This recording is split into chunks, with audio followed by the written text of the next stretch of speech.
I don't know. The regular meeting of the Governing Board of Trustees of the Willits Unified School District is called to order at 4 o'clock. So roll call. Mr. Wilker? Mrs. Nunez? Here. Mrs. Lampridge? Here. Ms. Sipney? Here. And me, Mrs. King, here. Agenda approval. The board will accept a motion to adopt the agenda. I move that we adopt the agenda. I second. Okay? All those in favor? Do we have discussion? Okay, I'm sorry. I still haven't seen letter H. It'll be passed out during the meeting at the time that it comes up on the agenda. It's supposed to be presented to us in advance. 72 hours. 72 hours. 72 part of hours. the time. There's also a 24-hour advance. And Caitlin, whose phone number I received, is unavailable until Tuesday, but that's after the fact. And that's the district's attorney type. So my resources don't say that at all. Okay, our legal says that we pass it out at the time that it comes up on the agenda. And why is the wait? Can you explain? I don't know. That's in direct opposition. Do you have a representative who can? Contents of the agenda. John, the attorney, available? She said we had to pass it out at the end, At the way? at the time that, is the item. So that's the direction we take. Okay, and so then, in order to counter that, I'm aware of two opportunities. Is that what you're suggesting, that I just take my options to counter it later? Or you can't find a way to, it's not gonna change, is it? It's probably not going to change, but we're going by the advice of our legal representative that we handed Is that out. the same, Caitlin? Yes. Okay. So are there any other comments or questions regarding the agenda? Yeah, are we gonna have an opening for outside communications where people were not able to attend and they've sent it to the board? In the past, we always had verbal and written communications read. I understand that's a choice that can or can't be added, but they need to be noticed. So are we gonna do something for that Well, it this will evening? be hard for 20 minutes if we did that. Yeah, I don't care, I'm asking about the procedure. Yeah. I printed out copies of the letters that I had gotten, there's, I think, 3 of them, 4 of them. So I have those if needed, if they need to be read. Okay. So all in favor of approving the agenda? Aye. Aye. Opposed? Aye. Okay. Closed session? Closed session is called at, I don't have my clock. 4:03, thank you very much. The regular meeting of the Willits Unified School District. I got it for you. At 5 o'clock. Please join me in the pledge led by Board Clerk Simpson.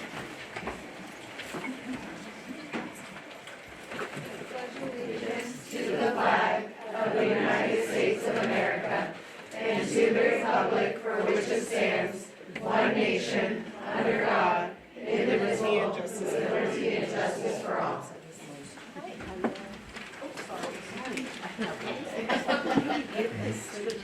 I keep mine to Rochelle. I don't know if there's any additional chairs that could be borrowed. Hall next door. There's also one right over there. I can go grab more after that. There's also a spot over here. There's one chair over there. Okay, the report out of closed session. Items A and D were approved unanimously, no other action was taken. Is that the agenda? So since there are so many people here and there might be a number of public comments, I'm going to read the whole government's norms. We agree to act with dignity.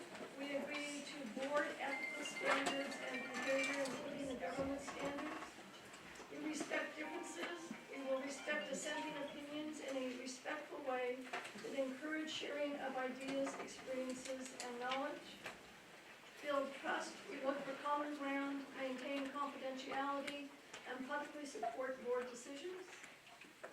Work as a team, we agree that a working plan of how we do business internally and externally is essential. We will work for the good of the team, not our own interests. Engage the public, we listen to our stakeholders and encourage their input into our decision-making at appropriate times. Focus on the success of every student. The board will keep student success on the forefront of all decisions. Work together for the common good. We will communicate about our decisions with honesty and integrity.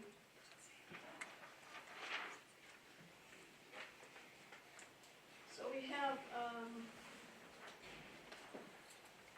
informational, a presentation on the principal's school site report. I believe that we don't read those out loud, but they're in our packet. And the P1 attendance report, is that a presentation? No, let's kind of go over the data a little bit. We look at the data actually from 2013, 2014 up to now, which is 13 years. We look at the enrollment. I mean, we're seeing an average of about 1,530 students from all the schools. So that's what we average in our community here. Typically at this time of year, the P2 might decrease because students are sick. So it's kind of good to be aware of that. But it's good to see that the numbers do vary, where the highest number was 1580, but the lowest was 1499 on enrollment. So, I mean, we do have also some students transferring from those schools as well. Thank you.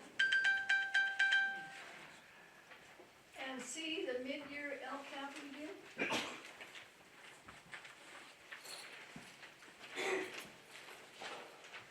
It's just that, you know, the numbers are in there, we just show where we are. And actually with the LCAP is, we have, typically it's a 3-year LCAP.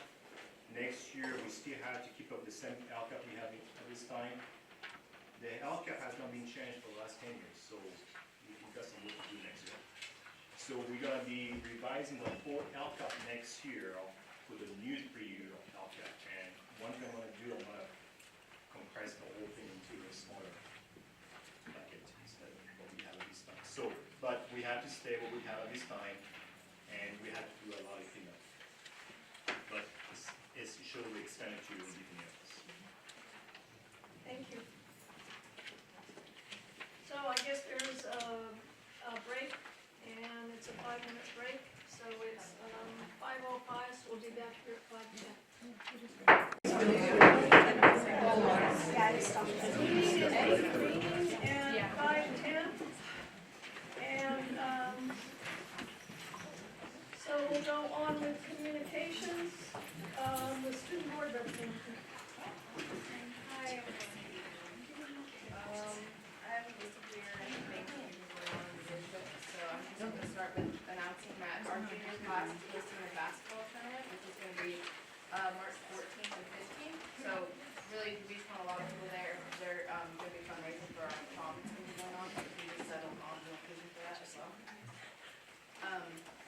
We're also going to be having our spring rally soon, which is going to be pretty exciting. Leadership's also decided, now finals will be coming up at the end of the month, let's do a finals tutoring. So we're going to be working together with some of the teachers on our campus, and Tuesdays and Wednesdays after school, we're going to try to get as many students as we can into the library to help them feel confident going into their tests, the finals. And then ASB, we're planning an Easter egg hunt for a lot of littles, because we're hoping, we really, like I think, really pressing, we want our community to be more involved in the school. So we're trying to get lots of littles into the campus, and we're trying to make it really exclusive, so price range wise, we don't want people to feel left out because of like money and any financial situation, so we're really hoping that we can get as many community members to come participate with their kids in those sorts of things. We have our sophomore class, they're going to be hosting our first annual City Hawkins dance, which is going to be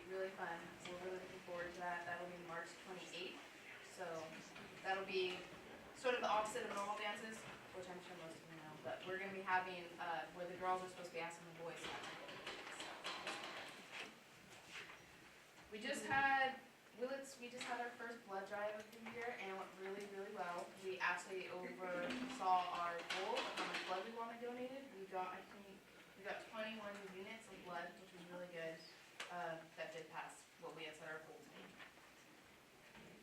And then today, actually, the entire senior class, we got together and, as a whole, and we settled where, we told everyone where we were going for our trip, for our senior class trip, and everyone was really excited about that. So it's always really happy to see when your entire senior class can come together and be really excited about the trip that we're all gonna go on together.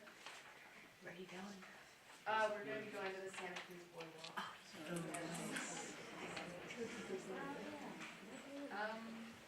And I think with that aspect, that is what I have to share. But then on my own self, I just kind of wanted to come up here and say, like, at my school, there's a lot going on with our sort of buzz around with our family liaison right now. And I just want to come up here as student board representative and say that that's one of the only teachers the past while I've had her there, that every day on a rainy day of school, she's always been there for me to give me an umbrella so I can go walk to lunch.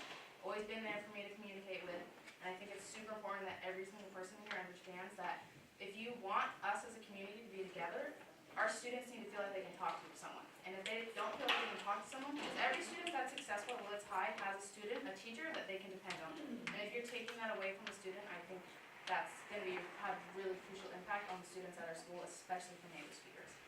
Especially as myself, Spanish is my first language, and I am not fluent in Spanish anymore, which breaks my heart to say. And so for people who are, when you're taking away such a support system, I really think that's something that everyone should be, aware of, and that should be said. So, thank you.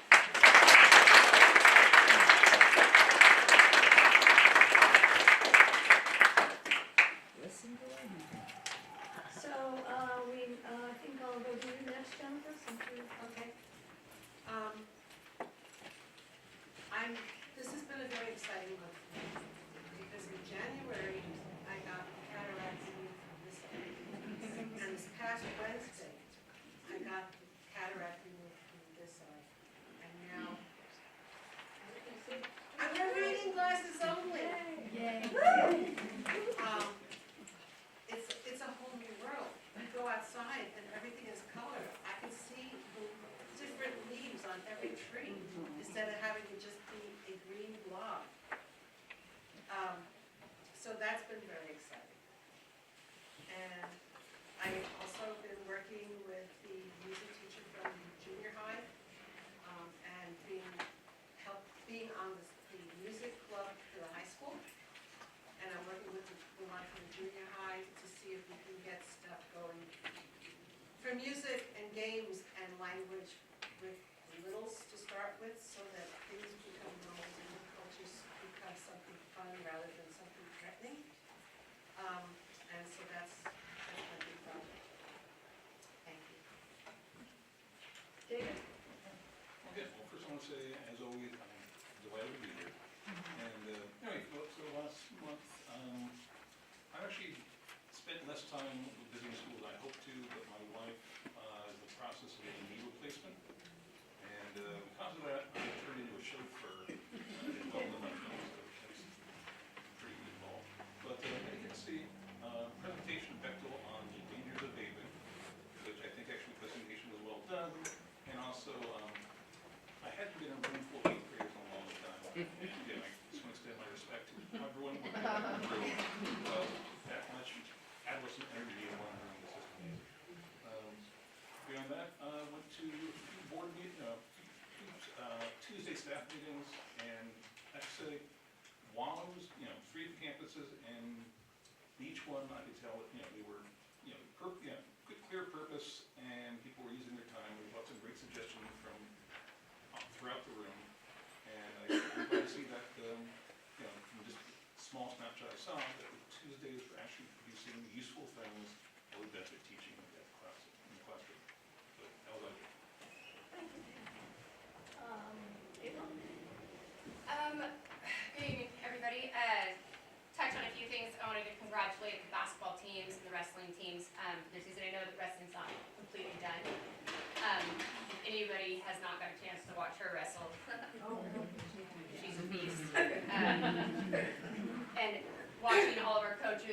Ryan, Dunaway, Car, they were amazing. The girls basketball, their last game was pretty crazy, but they did a great job. I was lucky enough to attend the senior nights for the basketball and the wrestling. I always enjoy watching those. Watching the senior parents walk their kids out and try not to cry, and the coaches have so much stuff to say about their student. It's just such an amazing thing. The science fair was so cool. We had a conversation about it before the thing. I wish they would leave it up a little bit longer. We have some very talented youth in this community, and we really need to broadcast it more and get the community a little bit more involved to get in there and see all of this. They deserve the recognition. Other than that, I got to attend my children's Valentine's Day parties at Brookside and Gloucester today. It's always super fun. I love watching the kids light up when they get their Valentines and have their little parties. I get to do senior interviews again next week, which I'm super excited about. I always love sitting down with seniors and hearing what they're going to do and what their plans are and how they plan on achieving it. It's really cool to see that. We had our monthly sober grad meeting last night where we went over with the kids that we are 112 days away from graduation night.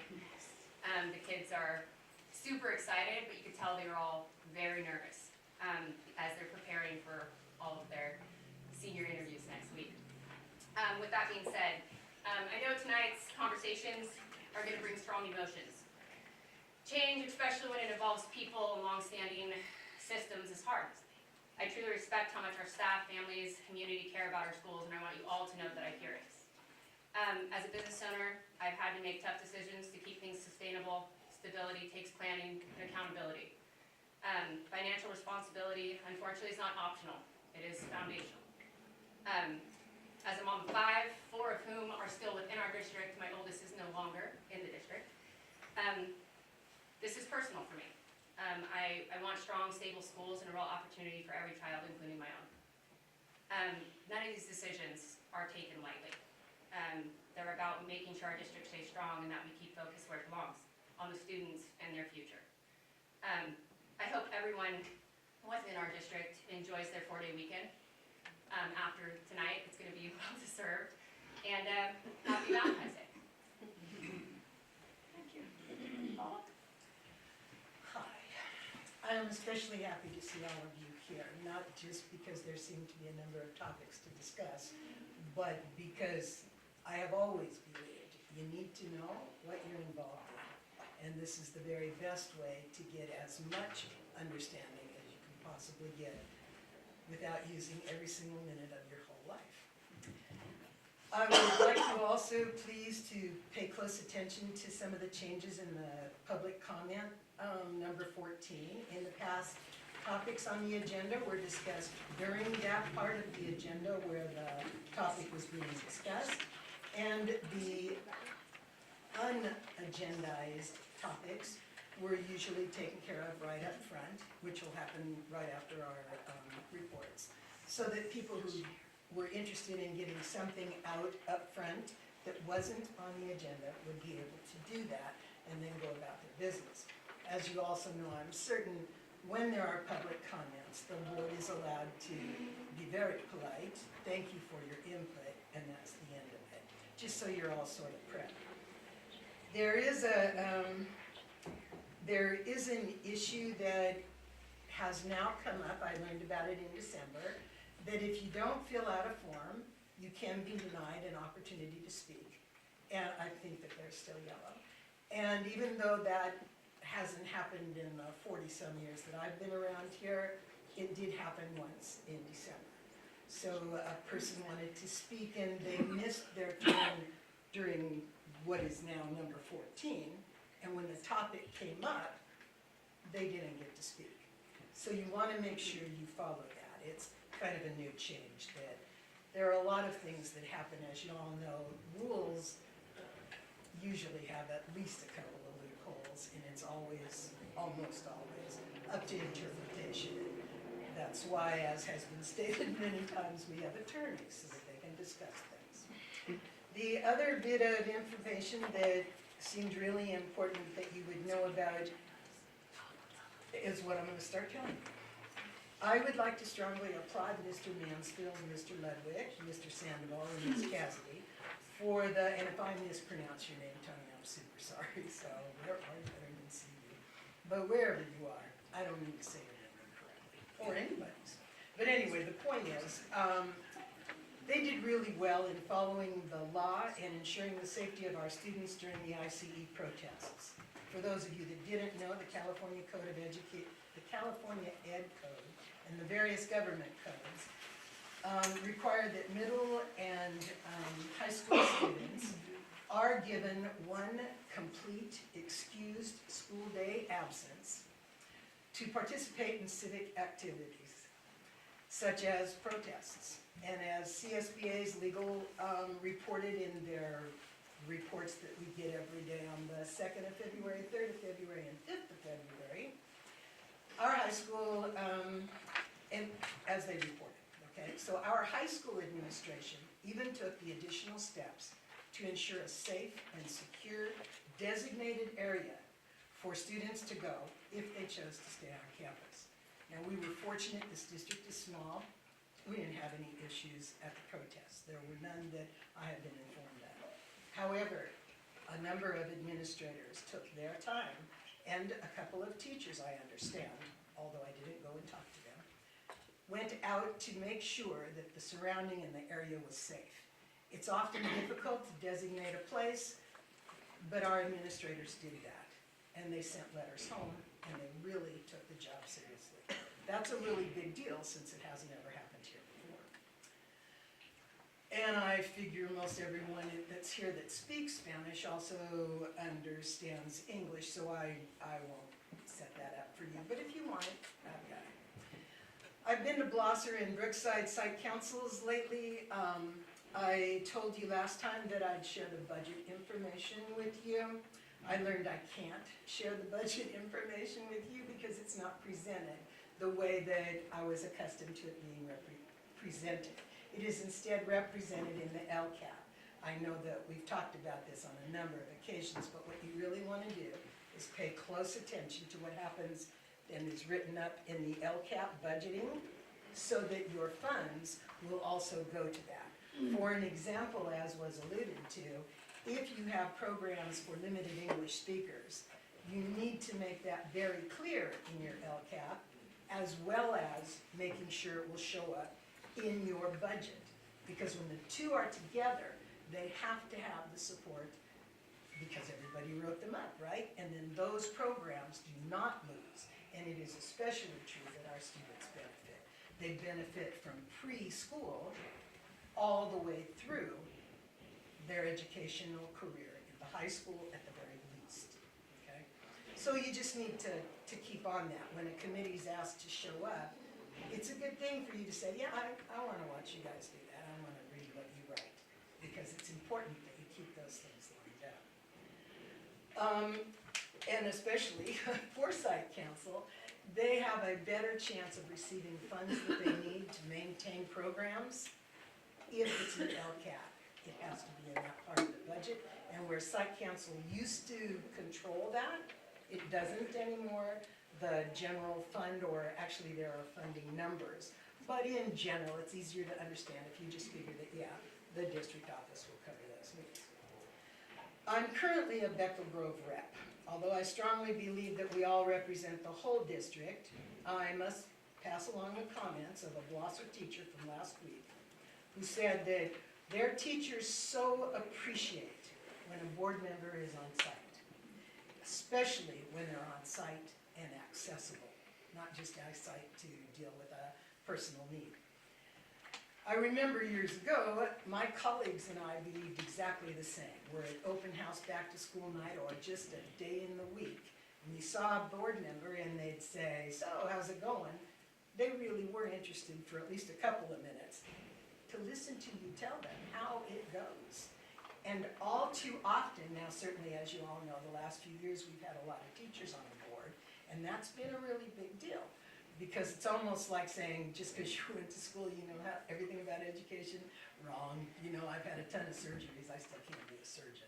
So the point is, when you go and you make yourself known, you get a better understanding. You can come up here and make real decisions that have a positive effect.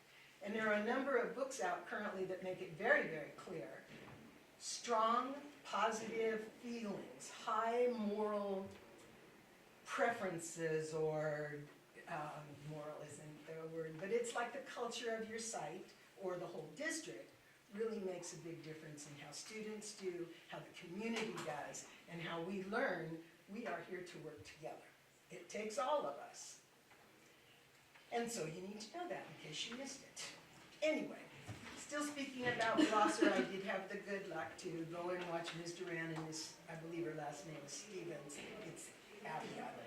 But either way, it was very, very fun to watch them take a whole cafeteria full of people, young, short people, and turn them into very engaged learners of an assembly. They knew how to behave. They knew how to watch what was going on. And I didn't notice any of them walk out of the cafeteria without letting me know, since I'm not a regular there. Did you see so-and-so? That was cool. Did you watch that? It is cool. When they're motivated like that, they don't sound like they're on a football field.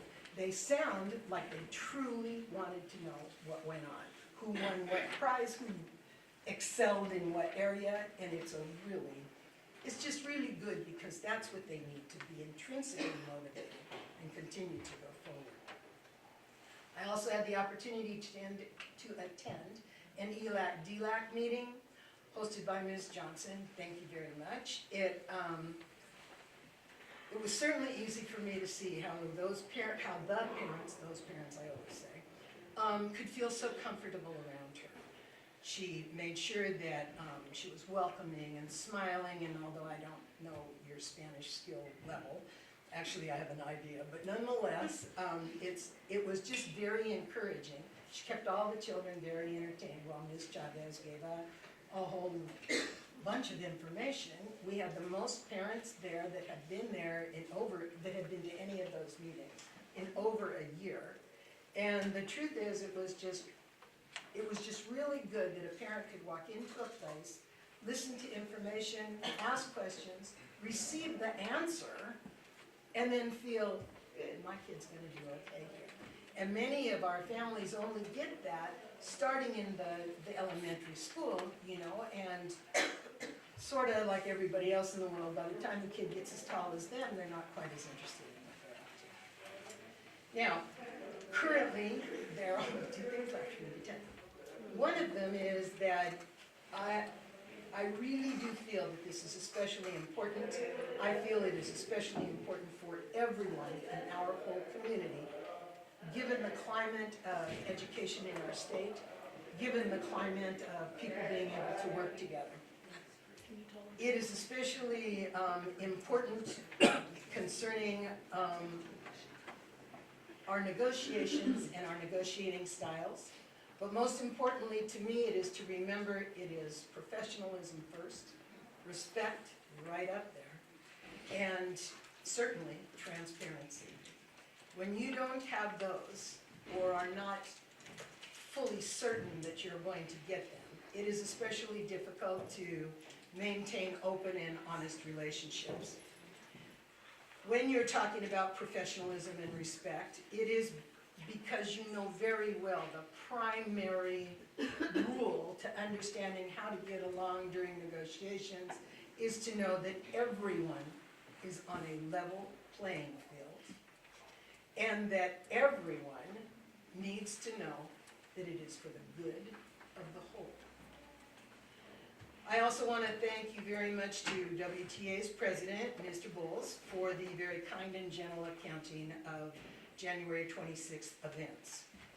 Also, on the subject of Mr. Bowles, congrats to you, to your coaches, to your wrestlers. You're still #1 in the league. You're still not even finished.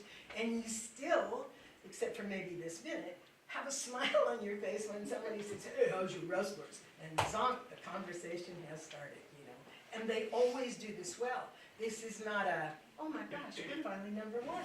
This is almost, yeah, we're #1 again, And that's good. That's a big deal and a good thing. And then for this minute,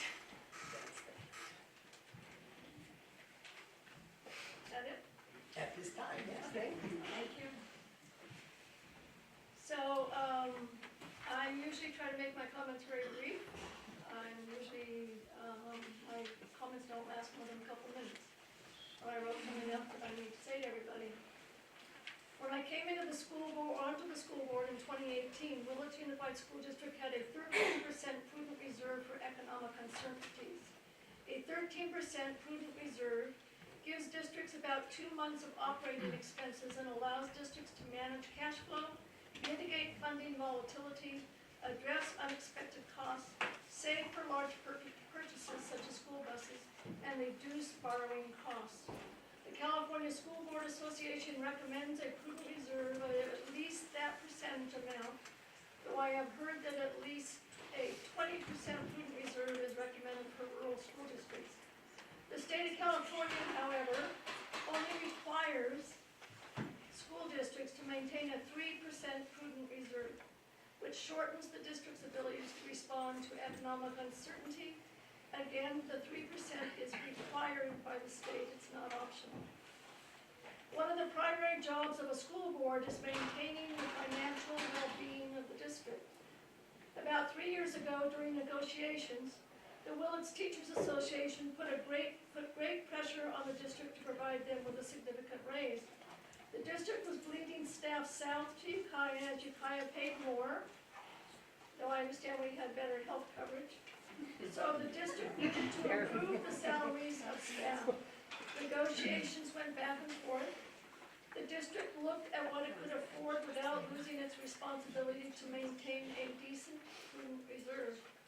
The district said it could not go over a 15% raise. The board majority at that time ignored the district's communication and in a 3-2 vote agreed to a significantly higher percent of a raise than the percent the district said it could afford without jeopardizing the district's financial well-being. This raise significantly reduced the district's ability to respond to economic uncertainties. The immediate financial effect of the large raise was somewhat dulled by the amount of COVID monies coming in from the federal government, monies which had to be spent by a certain date, only on certain things. Today, 3 years past that significant raise and 1.5 years after the spending deadline for COVID monies, Willits Unified is in significant financial difficulties. The school district has slipped below the 3% prudent reserve required by the state. The prudent reserve as of the first interim is 2.77%. Since we have fallen below the 3% minimum requirement, we now have what is called a qualified rating with the state. A qualified certification is assigned by the state to a local educational agencies, in this case, Willits Unified. When it is determined that based upon current projections, the school district may not meet its financial obligations for this school year plus the following 2 years. In this case, this year, 2026, 27, 28 school year.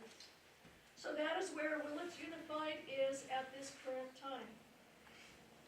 If a school district does not take responsibility for righting itself financially, it is then given a negative qualification by which it is determined that the school district will not be able to meet its financial obligations in the near future. This is where the current school board finds itself. If the board does not make decisions to improve the school district's finances, the state basically comes in and makes the necessary decisions. The school district loses local control. The state will decide who to lay off, which programs to downsize, what materials should not be purchased. The state will be making those decisions, not a local school board made up of local community members. The school district loses local control. The current school board needs to make the hard decisions necessary to improve the financial well-being of the district. Some of those hard decisions may require laying off of staff, cutting back on curriculum purchases, and so on. But the hard decisions must be made. The board is abdicating its responsibility regarding the financial well-being of the district if it does not make those hard necessary decisions. Again, maintaining the financial well-being of the district is one of the primary responsibilities of the school board. Our current superintendent, John Baker, who's been with us less than a year, has really stepped up to the plate and is trying very hard to improve the district, not just financially, but in many ways. Since John was hired as superintendent, as board president, I've met with John every week for at least one meeting, if not 2 or 3. So I can attest to John being a highly skilled superintendent and can attest to his work ethic, his vision for Willits Unified, and his belief in the staff and students here. John recently wrote the board, "It is important to remember that we are responsible for running a public institution that must remain financially stable, ethically grounded, and fully compliant with board policy and government code. Our decisions must reflect what is best for the long-term health of the district, even when those decisions are difficult." John has my full support as he goes about trying hard to put this district on the right track going forward. Thank you for your attention. Amy, can I say one more thing? Sure. I was a member of the board when I first started as a member of the board. It was, I walked into the fact that the teachers were all upset about not having a good income, hadn't had a raise for a while. I worked with Child Protective Services for almost 30 years, and I was the union vice president for our area in Ohio, and I was on the negotiating team. And when I heard teachers coming in and talking about, in open meetings, about how they couldn't afford to stay here and they were going to go look elsewhere for jobs. And I had a teacher that I spoke to, and she told me she'd been working here for 10 years and still couldn't afford to buy a house. That was wrong. And we did go above the recommended 15%, but we did it by just 2% more. It was a 17% raise. It came out higher because it was retroactive, which is if you hear $25 percent, that was why. I have no regrets. And I support all of you, and I think that you are all amazing people, and we're lucky. At the same time, the part Jeannie said about having to tighten our bootstraps is true. So it may get hard. That's all. It just may get hard. I wouldn't be anywhere else. Than here with you. Thank you. So CSEA? Is there a representative from CSEA? No, not tonight. No? Okay, thank you. Okay, WTA?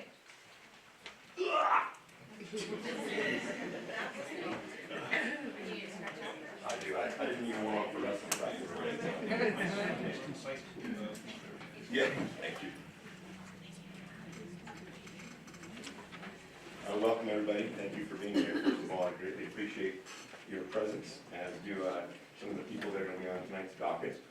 I wanted to start with a repeat of what's been stated already. We have two standout sports, three really, if you count boys and girls wrestling as two separate ones, which I'm biased and do. But the girls varsity basketball team just did a tremendous job this year. They played their hearts out, and they really put it to all the other teams that they played and played with heart. And I was very appreciative of all their efforts. And so congratulations to them. As stated earlier, we are still in our season. We are made it to the playoffs as a team and won the Division III playoffs. We then, the next week, everything's kind of backwards in wrestling, the next week we had our REAP championships, and we created an undefeated season. And so we beat the second place team by 97 points, 250. Second place team was 150. Tomorrow we get to go to the first ever divisional championships. It's brand new this year. And most of my woodshop students, not most of them, many of them, have helped build the first podium that some of them will get to stand on at the end of the day tomorrow. So we're really excited about that. This young lady's been painting it all day today, so thank you. She's also ranked #1 in the Division III right now. And,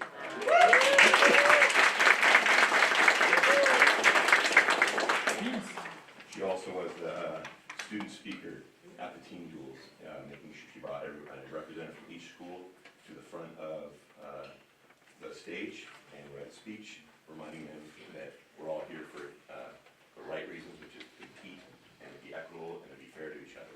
And that was well received, and you did a great job on that, so thank you. We have a very excellent representative of our school district. So, if I didn't say it already, I'm the WTA president. Yeah, mouse back on for this part. The position of WTA president often brings unique discussions. When I tell folks from across the county what types of things are going on in our district, they often respond in disbelief. Tonight's discussions will be par for the course. Perhaps the most recent irony in our school is that our school board president took me aside after a recent board meeting and reported to me that 3 out of 5 board members consider me a bully. Now, I may be a bit biased about myself, but a bully I am not. I do my best to hold people accountable. I fight hard for equity, and I have spent my entire life standing up for people. I thank both my parents for these traits, but secondarily, the teachers, counselors, and good humans that have shepherded me as a young adult to an insane amount of credit. On tonight's agenda, you will find a very real bully tactic, an attempt to censor a board member for doing nothing other than observing our district for the sake of transparency. Paula has consistently put her best foot forward for the betterment of our district, our employees, and most importantly, our students. Every day of her life, she's put towards that. And when I say consistently, I mean she has 40-plus year track record of holding people accountable and doing what's best for this school district. I've heard, now I'm out of order.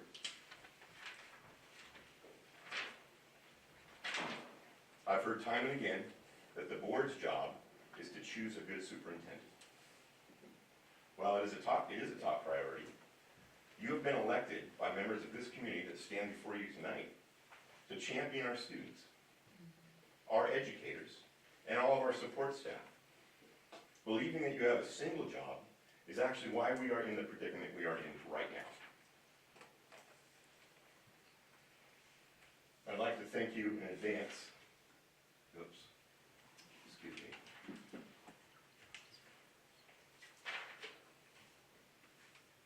I wanted to thank Paula for always being a good human.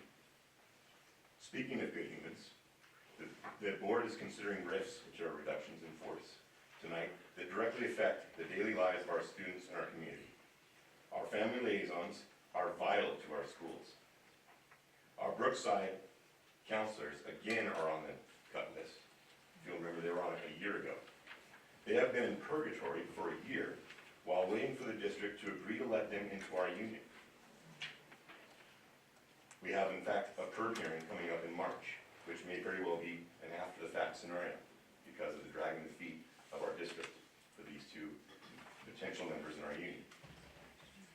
The elephant in the room tonight is the disproportionate costs of what we are proposing to cut compared to how top-heavy we are in the administration level.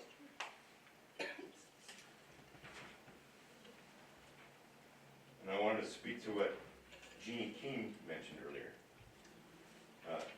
This board elected to give 25% to all admin as a blanket Me Too concept after we were done negotiating.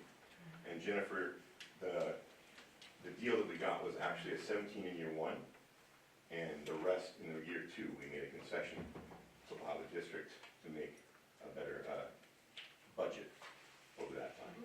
So that 25% is correct, but it's over 2 years. We actually did all the work to find out how much we need to leave on the table for our brothers and sisters in CSEA. Because if we take all the money for just teachers and we don't leave any for the remainder of everybody that works with us every single day, we are nowhere near as good as we can be. We need each other to do well.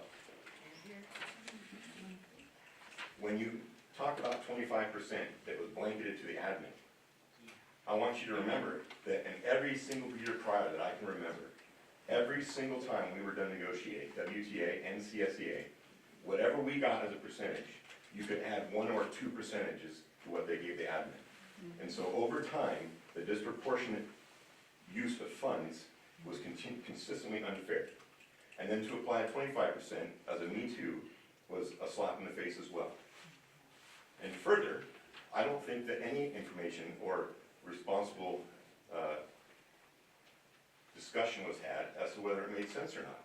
Our job was to get us to the same spot as Ukiah, so we'd stop bleeding all of our best teachers to a 20-minute drive. The 25% we gave the admin did not have that in mind. In fact, if you consider the amount of money that you get when you multiply $180,000 times 0.25%, and then you compare that to somebody who makes 25% or $25 an hour while they drive our kids around in a bus, the most important safe place that they need to be to get from A to B, where are our priorities? They're not where they're supposed to be. This board and this superintendent needs to make better decisions about how they spend our community's money, our state money, our tax money. Please continue to support everybody in this room, brothers and sisters of both unions, and our admin that do their job as well. But it needs to be an equitable job. And you need to take a better look at what's going on in our district as a school board. Thank you for your time.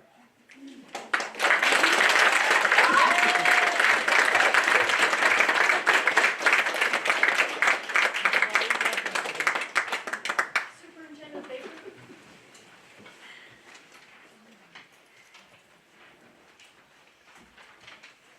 Yeah, I've been here for about 7 months. I don't know what that could be. And spent a lot of time on the keyword is redefining. My staff knows that I'm trying to figure out how to turn this district around. Working day, actually working night. Because this district, technically where it is at this time, is not doing well. Academic-wise, financial-wise, from the past, and we have to take actions.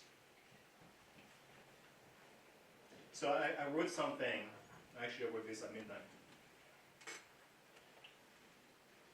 Here we are here for one reason, it's our students. That's why we came into education. To educate the child. I came into education back in 2004, a long time ago. Everything we do, remember that everything decision, every dollar, every expectations must serve their growth, their safety, and their future. We're here for the future of the child. The students you're serving every single day. I always tell somebody, you know what? I am in my 50s, close to retirement. And those students that we have here are going to be our future leaders. They're the ones going to be taking care of us. Tonight, I want to be clear. We're here to redefine what is unified school district. Keep in mind the word redefine. What is redefined? We're redefining what excellence looks like in a small community. We're redefining what fiscal responsibility means on the state monitor. We're redefining what innovation, access, and opportunity looks like for every student, every family we serve. Yes, we're currently, as you know, we're on phase 2 being watched by the state. I came in, inherited phase 2. There was phase 1 because we're not doing well in the classrooms, at schools. Our students are not performing well. I'm meeting almost very often with the county, and the reality is we had to ensure that we're improving so that, phase 3, do you know what's phase 3? Is a state takeover. And I'm not on that. One phase 2. I inherited phase Yes, this work could have been done before in phase 1, but I wasn't here. So it redefined us on how it's our responsibility on how we're gonna make this work. I worked on Unify at one point as a teacher and an assistant principal, mainly because the hardest job is to be an AP in high school.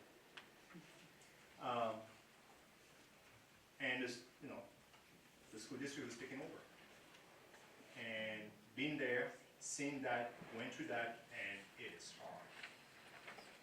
And I'm not gonna allow that. I'm fighting right now with the state, with the county, telling them, give us time to make this happen. Give us time to turn this around. And don't say that, we're gonna be taken over by the state and so on. We're hearing that all the time. So we're working around the clock on that one. We're working, our staff here and our principals and are working really hard to make this happen.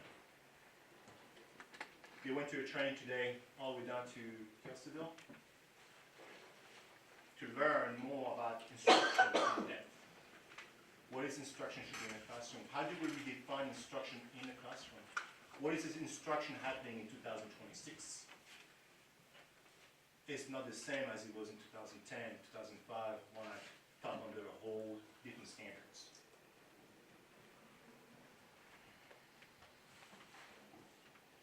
We're strengthening our financial foundations so that we're never again in a position of instability. Yes, it's true. The district is in fumes. I'm going to be truthful. We're tightening our systems so accountability is not optional. We're elevating expectations for every adult in these organizations. We're investing directly in students and families. We are proud to hire a new high school science teacher. It's going to start very soon. We hire a history teacher to strengthen academic rigor. We're in the process to hire a high school teacher, music teacher. So we're moving forward. We're getting people on board for our kids. While you're working around the clock next school year. Technically, when you think about it, we have 3 months and a half of school left. Minus spring break, 3 months of break. And not counting May, because May is always a whole bunch of events, and so it is no instruction taking place. We have created a new district family and community engagement specialist. The 3 family liaisons going to go into 1.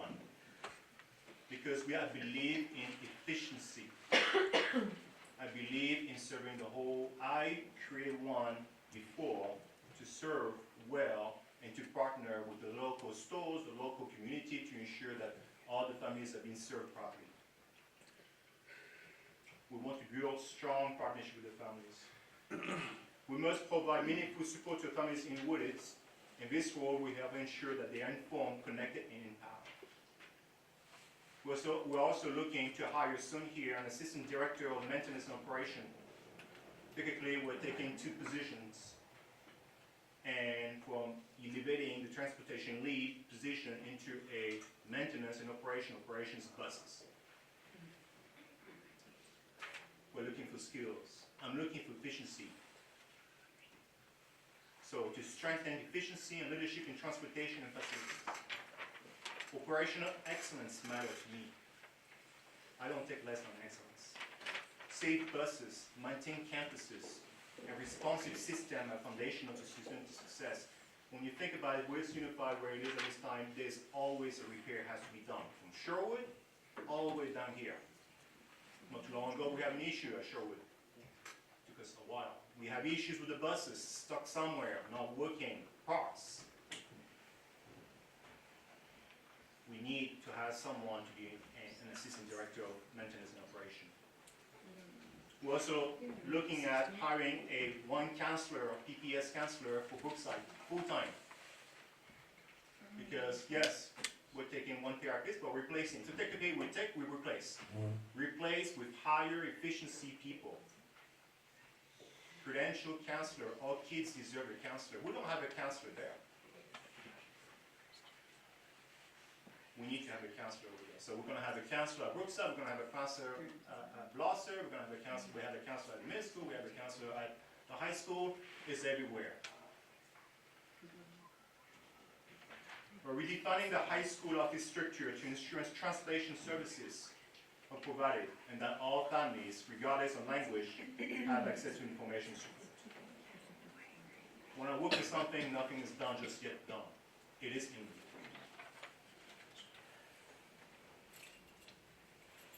Redefining Willits Unified means we stop managing decline and start building distinctions. We need to start to build again.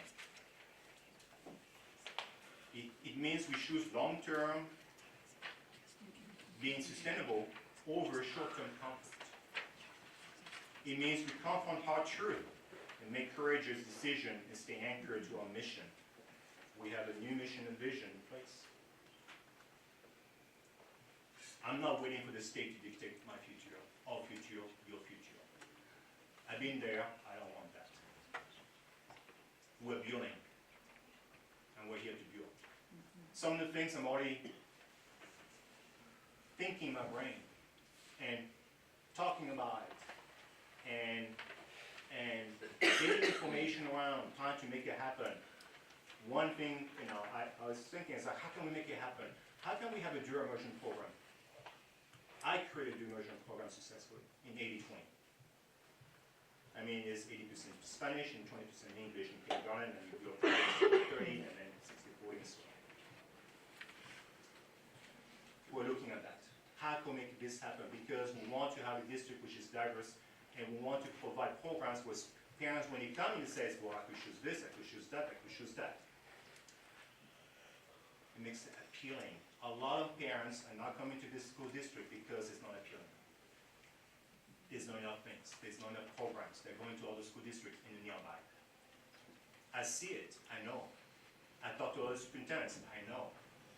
How can we bring those kids back here? If we bring those kids back here, our enrollment will increase. If enrollment increases, we've got more money coming in. Money comes, when you think about it, it's all enrollment or AEA. We need more kids. But we have to provide something to our families. So it's something we're thinking about. How can we make this happen? And I'm not going to make this happen by myself. It's going to be a work we're going to do with the teachers. Feedback. Yes, I have the skeleton background, that one. And I created a successful dual immersion program where I came from. I left it successfully. Very proud of it. And I want to see if we can make this happen here for our students and for our families, so they have choices. We want to give choices, not just a regular traditional school, but choices. I'm also working really hard, and I'm very thankful that Amy and I were reaching out to connect with different universities around, and marketing herself, going out there, recruiting teachers. We have going so many job fairs. I mean, she's going to be going there. We're looking at how to reduce the cost for para-educators to attend a university at a very, very, very low cost, almost nothing. We're looking at partnering with a college. We're waiting to see how can we make this happen. So that the current people that we have here, we build, like I said, we're building within. We train them to become teachers. Going to college nowadays costs a lot of money. I mean, but when I went to college, what it costs now, I would say you come out maybe $80,000 to $100,000 a year, easy. Compared to the days costing $10,000. So how do we build within? So we're here to build, and we're here to be defined. Willits Unified will not be defined by its challenges. They will be defined by its transformation. And that transformation is actually already underway.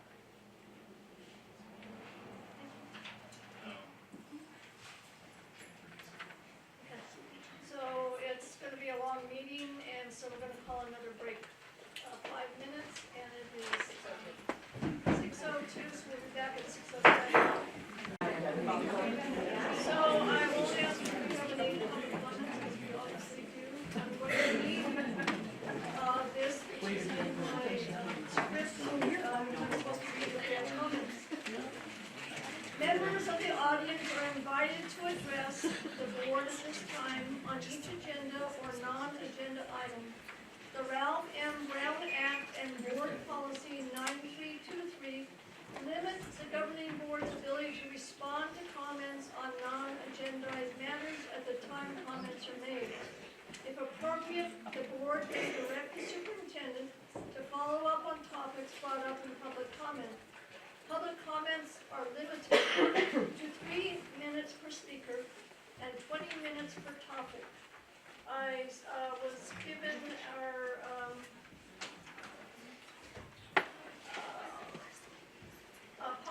policy, and it says that the president, the board president may adjust the amount of time allowed for public input and or the time allotted for each speaker. So the size of the crowd here, I am not going to adjust the time. Thank you. So I know that we received some, the board has received some comments via email.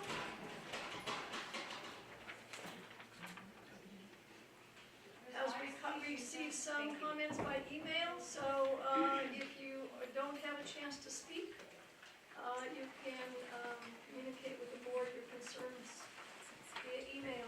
So what I'm going to do is I'm going to go through the staff. Yes? Ms. Kim, I'm so sorry. Is it possible for you to remove move your water bottle? It's right in the way of the microphone, and maybe speak a little bit louder. There's so many people sitting back here in there, and they can't hear you. I'm so sorry. Thank you so much. I don't believe that this is. I don't think hooked any up. of them. They're not. So they're Oh, man. I'm projecting my voice. Thank you very much. So I'm going to go in order of the staff that was given me. So I'm first calling on Angus Matheson, and he'll have 3 minutes to speak. Here's in the hall, I couldn't hear you. He's here. So they first left. I sure he is. I'm so sorry, I didn't know this was so exciting today. Angus, the podium's ready.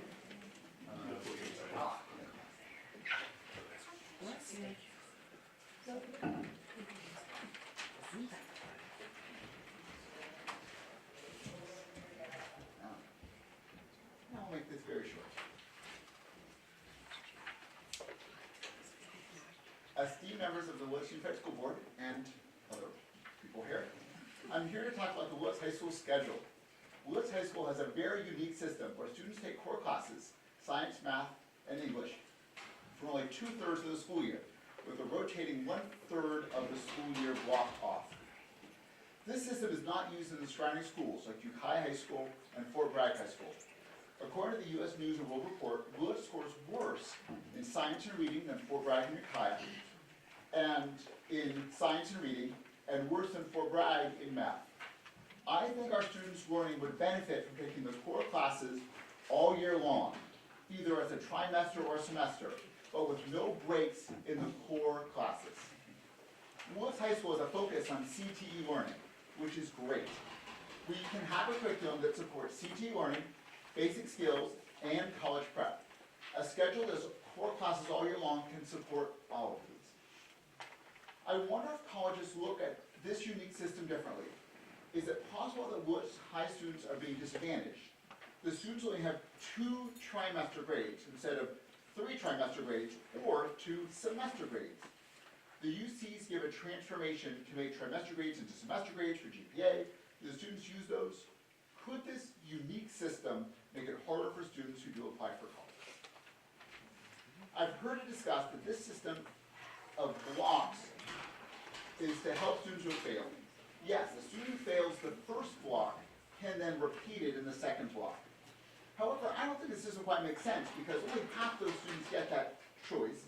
The second take the second block, so if they fail, they can't do it again. Why create this unusual class structure for all students instead of a structured intervention for students who are failing? I agree that supporting students who fail is a critical issue. I don't think teaching core classes only 2/3 of the year is a good way to support failing students.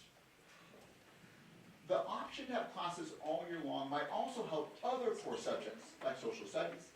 Many electives, like band or Spanish, would also benefit from having, being taught all year long without a 1/3 of the year break. Flexibility with electives is a good thing, allowing students to be more well-rounded. So some electives could be broken up, while others could go all year long. We can keep what is good with the current system, while keeping other classes that would benefit from an option of taking all year long, be taken. I know you have a big decision in front of you. I, of course, do not know all the factors that you will need to weigh to make this decision. However, from my perspective, Willits High School students deserve a full year of English, math, and science education like the students in other schools.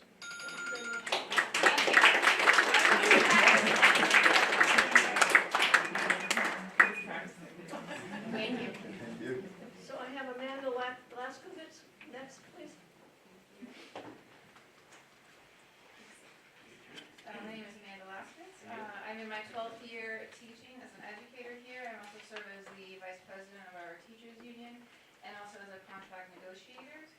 And I have to say that tonight's agenda is very concerning. I've never seen an agenda list like this one before. In particular, item E outlines over $300,000 in budget cuts for this year to maintain a 3% financial reserve. And this financial cut will then extend into the next school year and into the next school year still.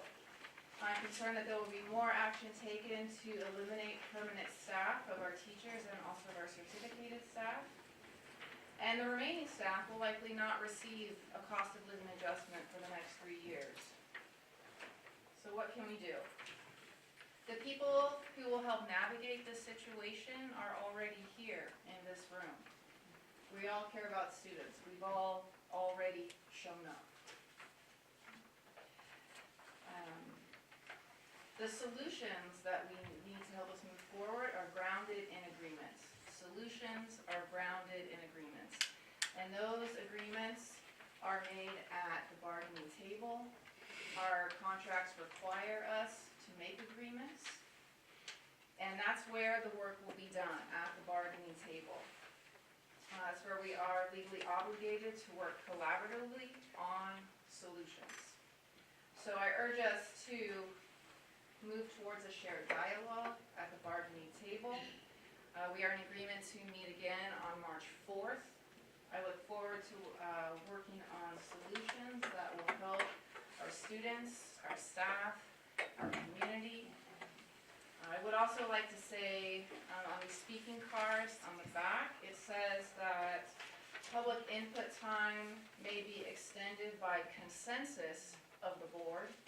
And I ask that the board agree to give everyone more time to talk about these topics. It is number 6 on the back. Input time may be extended by consensus of the board. Thank you.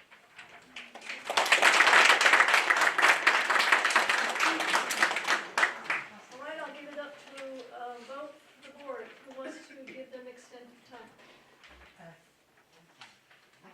Hey.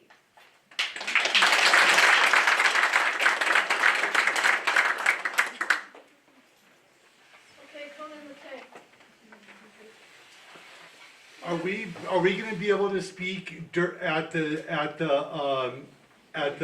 item number, or are we speaking now for all of the items on the agenda? So you have down here that you're speaking about item H and M? Well, yes, if I want, You need to divide those, speak a minute and a half on each item or whatever. okay, my question is, if I wanted to speak on item number, H, can I wait until the board discusses that at that time, or do I need to speak now? Now, Thank you, ma'am, that's what I was, That's the easier way. Oops. This is good. oh, thank you. Straight shot. Straight shot, make it easier. Please notice it. If it's each item, then it's 10 minutes. Okay, that's fine, whatever. Oh, okay, then you have 3 minutes I per can, item. I am willing to do it all in 3 minutes, I have no problem doing that. Okay, well, But- good. I but just thank mean you. if you need to. My name is Conan McKay. I have been a teacher here at Willits Unified for the last 6 years. Before that, I was a teacher at Mendocino College and down in the Los Angeles area. I want to start off by saying thank you to the board members here, to my fellow colleagues, both certificated and classified, and the public. We would not be able to do our jobs without all of you. I want to say though, I was very surprised when I saw item H for, I'm sorry, I wrote the wrong letter down, item H for the censure of board member Nunez. When I was surprised I thought when it was on the agenda, I was surprised that there was no attachment to it. It's my understanding that according to the Brown Act, all materials need to be available to the public per government code section 5495 4.1 and 5497.5 subsection A. Our board members talk about the importance of being transparency, yet we engage in secrecy when we do not put forth the items on our agenda for the board for the public to read.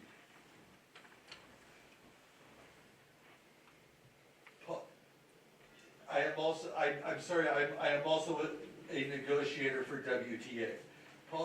Paula is being censured because she did not bow down to our superintendent and was not part of maintaining that openness, maintaining that transparency.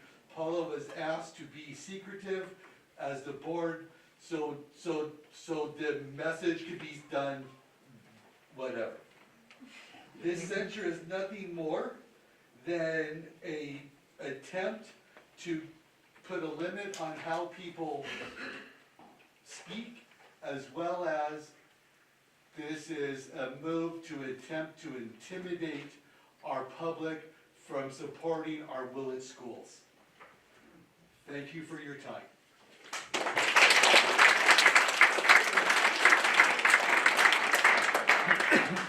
And Miguel Nunez, wants to speak about item H.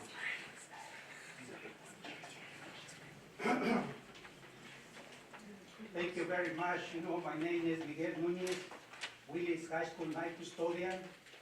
I haven't been here for almost 30 years working in this beautiful district. And I'm here supporting my wife. And I'm not here to tell you how to vote. I want you, 3 members of the board especially, to make their own decision and to stay by it regardless to it. It doesn't matter if you are right or you are wrong. But one of the things that I would like to ask, that I hope that you investigate this issue before you vote on it. I don't want to hear you policies making phone calls and say, oh, this one or that one. No, I want you yourself to stay now and vote and investigate for you to submit your vote. Because there might be a week, you might hear something different and you will regret what you did. And this issue is very, very important because you were elected to take these issues very, very serious. You were not elected to be here, ha ha ha, no. You have to be here to make tough decisions. And also, if the district sometimes had economic problems, it's because the members of the board, they haven't been able to stand up and make the administration to do what is right. And then we have to pay hundreds of thousands of dollars to fix it. And you know what I'm talking about. If you have any question or something, you know where I work in the Willits High School. I had the privilege to visit with many superintendents, come by and talk to me about how to improve the school, how to make the school to look nicely. And many people here, they know me. Not only can you go and have the toilets, I also can come and speak out my mind when it's necessary, like this time. And I want to make him very, very clear the major decision and stick by. Because this is going to have my consequences to the member of the board. And I really hope, and repeat again, I hope that you did your homework. Thank you.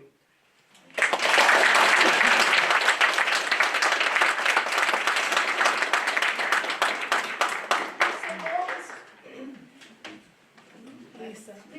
Sorry.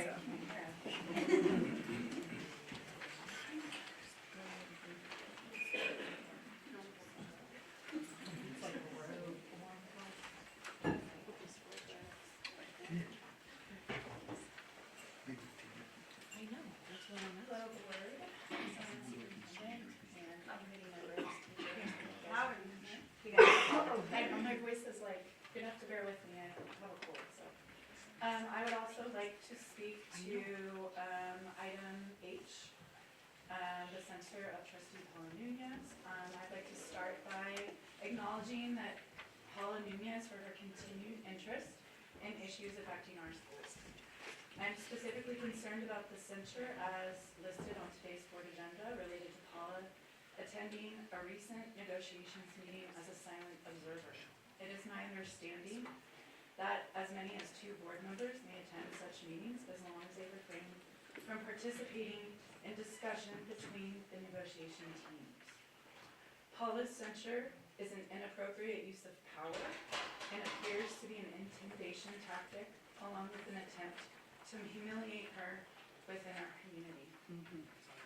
The purpose of the Brown Act is to guarantee transparency and accountability, public participation, open deliberation, and prevent secrecy within local legislative bodies. The use of censure is to address true violations of the Brown Act. According to our CTA regional representative, Paula's attendance of the negotiation meeting was not a violation. I hope that Paula's censure is not indicative of the direction WUSD is going in regards to board members being informed about school issues, and in this case specifically being aware of negotiations that affect the teachers and most importantly, the students in our community. Can we keep going with a different agenda item? As long as you don't go over 3 minutes. Cuts. I'm extremely concerned about the counseling and liaison positions being cut within our district.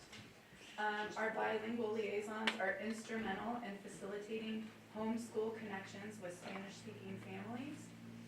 They attend conferences, IEP meetings, interact with families in our offices, and are visible within and active within our community. Our counselors also are a necessary part of our school system. We have countless numbers of students with emotional needs that arise daily. Our colleague Jackie's position has been closed for next year. She serves both Brookside and Gloucester, and over the years has developed strong ties to our families and our community. She's a creative problem solver, has excellent outreach skills, and has been a rock for our students and families in crisis. And I just wanted to speak a moment to the staffing of the counselors. We currently have 2 at our school.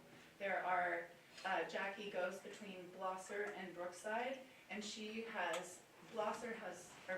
has so many needs this year that she has spent a good amount of her time over there and not at our school.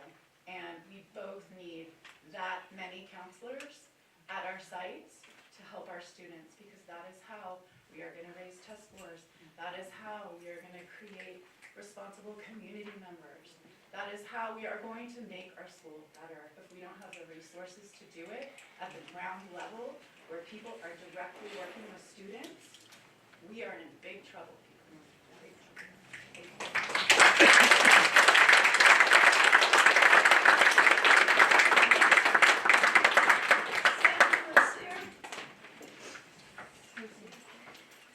All right, good evening, I'm Sandra Lucier. I've been teaching here at Willits Unified for 21 years, and thank you, board, I know you work really hard. I have 3 different topics to address, so I get 3 minutes per for each one, I put in 3 little yellow slips. Anyway, it won't take that long. Okay, the first one I'll talk about is item letter L. You're going to be discussing or possibly voting on switching from trimesters currently to semesters. And I think that the high school and Bechtel Grove, and have heard from a bit about that our needs are different in where I teach is 2nd grade.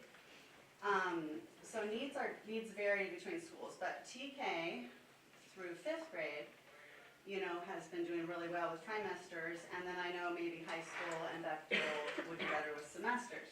So I know that Ukiah right now has that. They have their high school has semesters, their elementary is on trimesters, if you're aware of that, and that's working just fine. But what I know is there was a survey put out, and so when I read the survey results, as you'll see tonight, there are pie charts and there's a pie graph with just the high school results, and the survey was put, not how I would have done the survey, but it was the high school versus all the other schools. So Bechtel, Gloucester, and Brookside were lumped together, and Sherwood and everybody else. But I just think we have varied needs within the way it was divided, right? So the pie chart with the high school, that makes sense. Yes, they want semesters, but the other one, I would just ask you to maybe wait to have a discussion, to see if we could split it like Ukiah does successfully. Because I wrote paragraphs on that survey about why trimesters work better for elementary, TK through 2nd grade at my side, and I know everyone I talked to at my side wanted to keep trimesters. But, and I'm assuming, I think that was right for Gloucester as well. So if we could do TK through 5th, that's just my suggestion, kind of stop and talk about that. Now, I'm the rep for the Willits Teachers Union on the calendar committee, and so we're going to meet on Tuesday, so thank you, Mr. Baker, for that. I'm looking forward to Tuesday at 3 o'clock to talk about the calendar, district calendar for next year. And we can also have a calendar set without deciding that trimester. Anyway, I just want to consider, those varied needs, before we really, if you're voting tonight to make that final decision. We haven't really talked about it, a lot except for that one survey that went out. Okay, second item, item J. Okay, these are the cuts that a lot of us are here for and really concerned about, 6 or 7, well, those are the 6, I believe, positions. The one I really want to talk about is the elementary therapist position at Brookside. This is vital to our school, functioning, and I know I've been here, we did this last year, so thank you for considering. I know here it is up again, but elementary therapist, okay, we do have, so you're saying we would have a counselor, but this therapist, we need another therapist. We don't need to cut the therapist that we have. So as we know, this has been a very challenging time in education, and if we want to raise test scores, we need to help the children with keeping our elementary therapists. I will speak for myself, as many of you already know this. I have a lot of issues. I have violent children in my class.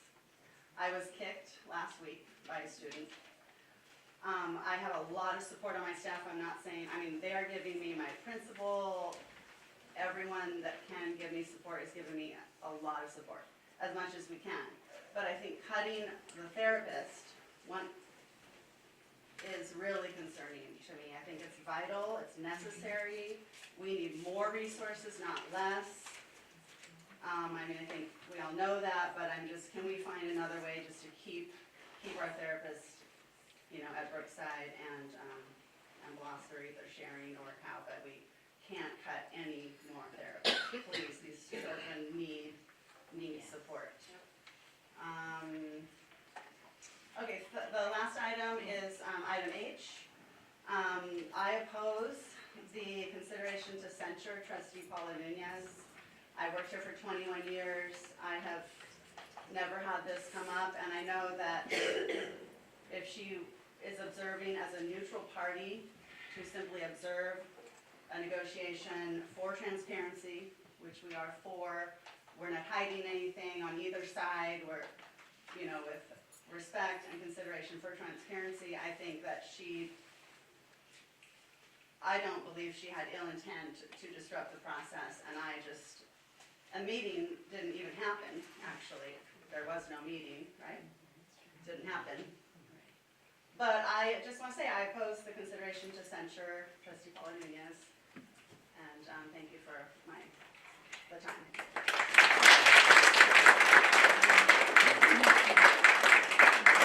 Tracy Lewis?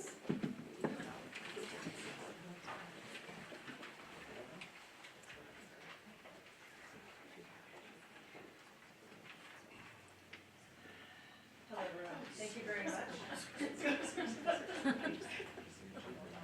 Thank you very much for allowing me to speak.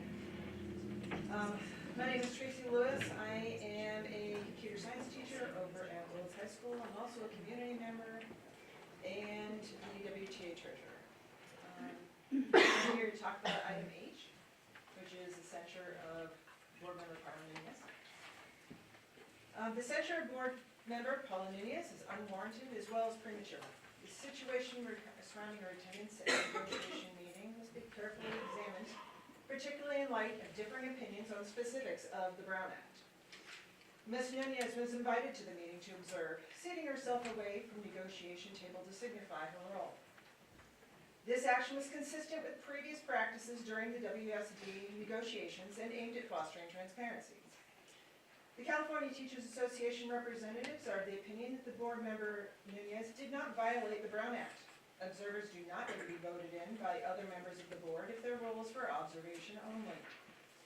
This perspective underscores that her presence was in accordance with historical precedent of board members attending negotiations as non-participating observers to ensure transparency.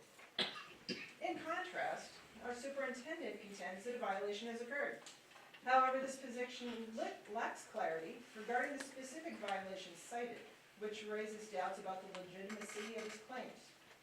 Despite our request to identify the section of the Brown Act that prohibits board members from being observers, we were not provided with the relevant text outlining the alleged violation as it pertains in this situation. The addition of Mr. Baker's confrontational demeanor during the meeting, including his refusal to engage with WA representatives' attempts to clarify the situation, undermines the collaborative spirit necessary for effective negotiations. His statement, "Remember that you work for the district," was perceived as a threat to our jobs, which is inappropriate in a professional setting. Mr. Baker's decision to cancel the meeting based solely on Ms. Nunez's presence raises concern about his authority and justification for excluding a board member from observing negotiations. This is interesting since Mr. Baker attended via Google Meet. He knew that he was out sick, and was required, as per the Brown Act, to inform the WTA negotiators as soon as possible, which should have been at the start of school, but he did not, and WTA arrived at 1 p.m. for the meeting without notice. That is an actual Brown Act violation. As of January 1st, 2026. In light of the above points, the censure of the board member Paula Nunez should be reevaluated as it is premature. The differing interpretations of the Brown Act, the context of her attendance, and the conduct of the superintendent all suggest the censure is not currently justified. Instead of punitive measures, there should be a focus on improving communication, listening and considering opposing opinions, and fostering a more collaborative environment for future negotiations.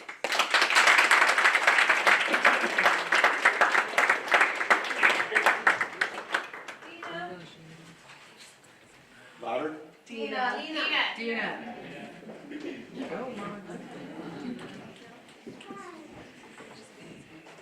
everybody.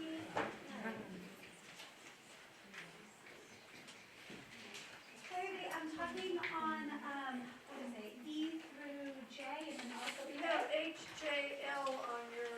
Perfect, I promise I won't, I think it says H through J, there's a dash. So it's H through J and L. I promise I won't take that much time. My name is Dina Haigunian, and I will be speaking on those agenda items. I'm a teacher at Willits Unified and have been since 2019, but started subbing in 2017. Since then, I have gone through 4 superintendents. Willits Unified School District is not a contentious district. We are not a big city where unions, admin, and school board work against each other, treating negotiations and disagreements as battles to be won. I have been on the opposite side of board members many times, but I have never once questioned your commitment to our students and our community. And I know that you have not questioned mine, because that is what nearly a decade of collaboration creates. An unshakable trust and knowledge that though we might disagree, we all want what is best for our community. We work together, and the notion to censure a board member for not violating the Brown Act, because it takes 3 members to be a violation, is beneath us at Willits Unified School District, and I think every single one of us here know that. It is not how things are done. We raise our children and our grandchildren here. I think everybody that's on that table should look around, every single one of you. You have earned the respect of each other through being in the ditches, working for our community, building businesses, working in education, dedicating our lives to making sure that our students get what they need. We will outlast 4 more superintendents. I promise you that. Never forget who we're working for at the end. We're working for Willits. We're not working for anybody making $200K. The censorship, so I am voicing my support against the censorship of Paul Jimenez, because it is disgusting, disrespectful, and beneath this community. All right, moving to the next thing. I'd like to speak on the plan to reshuffle 3 of our site liaisons and replace them with a single district. I really appreciate what Mr. Baker said about excellence and efficiency, but I would like to add that excellence and efficiency isn't going back to failed models from 4 years ago. For those of you who have been longer than it takes to be potty trained in the school district, you will remember that we had a site and we had a district level liaison, and it was an absolute failure. When poor Jessica went on maternity leave and decided not to come back, we decided on 3 site liaisons because it was needed. That is excellence and efficiency, means understanding things like this.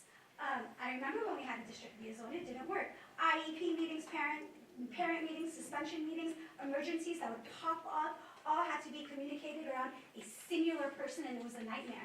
It's also something we would never demand an English-speaking parent to ever have to deal with. Ever. Never would there be an emergency when an English-speaking parent has to come in and wait for 45 minutes for the single liaison to get out of an IEP meeting to address what's happening to their students. While the intention might be to save money, the impact will be inequitable access, segregated services, and differences to access. It will be discrimination. The impact will be discrimination against a minority population, and I think that we should think about that before we worry about saving a few $100,000. Lawsuits will be more. I think we should remember that. The work that the liaisons do cannot be completed with AI. Their transition models are an absolute joke, creating a mix of Catalan Spanish and absolute transitions that don't work. Our liaisons do not translate, they interpret. Our liaisons make sure that the flyers that we send out, the communications that we send out, make sense in the language that they need to make sense in. Family liaisons also do the same with our assignments and our tests. They ensure Spanish-speaking families have somebody to answer the phone and speak to them when they need them and ease their concerns. And most importantly, they bridge a gap between school and family that will be left wide open, negatively impacting all of our students' academic achievements. I appreciate Mr. Baker talking about transitions and wanting to turn this into an immersion program, but you don't rip out the scaffolds before you have the new system. Trimesters versus semesters. Okay. So, I also don't think we should be playing Russian roulette with valuable academic jobs. While I understand the importance of a budget, these things are done with scaffolds and they are not done with a hacksaw. Not being able to see why our books and supplies have been raised by $200,000 every year for the last few years before we start hacksawing jobs seems haphazard. Semesters and trimesters, more time please, thank you. Semesters and trimesters. My only real concern is credit recovery. We do not have a summer school program. So, as trimesters are the only opportunity for our high school students to retake classes that they have failed and to be able to recover that credit. If we are going to get rid of semesters, the board's going to have to find a way to fix that. Whether it's summer school, night school, Saturday school, you cannot allow students to fail and not give them a chance to make up the credits again. You can't do that. We do not have functioning summer school here. I implore the board to table all discussions about terminating employees until we have a chance to examine the budget and look for less drastic cost-saving measures, and to please reject as your educators, and please remember, as we are talking about semesters and trimesters, you have students who are going to fail, they are going to get sent to San Adrian, and they are going to drop out if we do not have credit recovery in place. Thank you so much, I appreciate all of the work that you do, it is a thankless job, and I thank you all.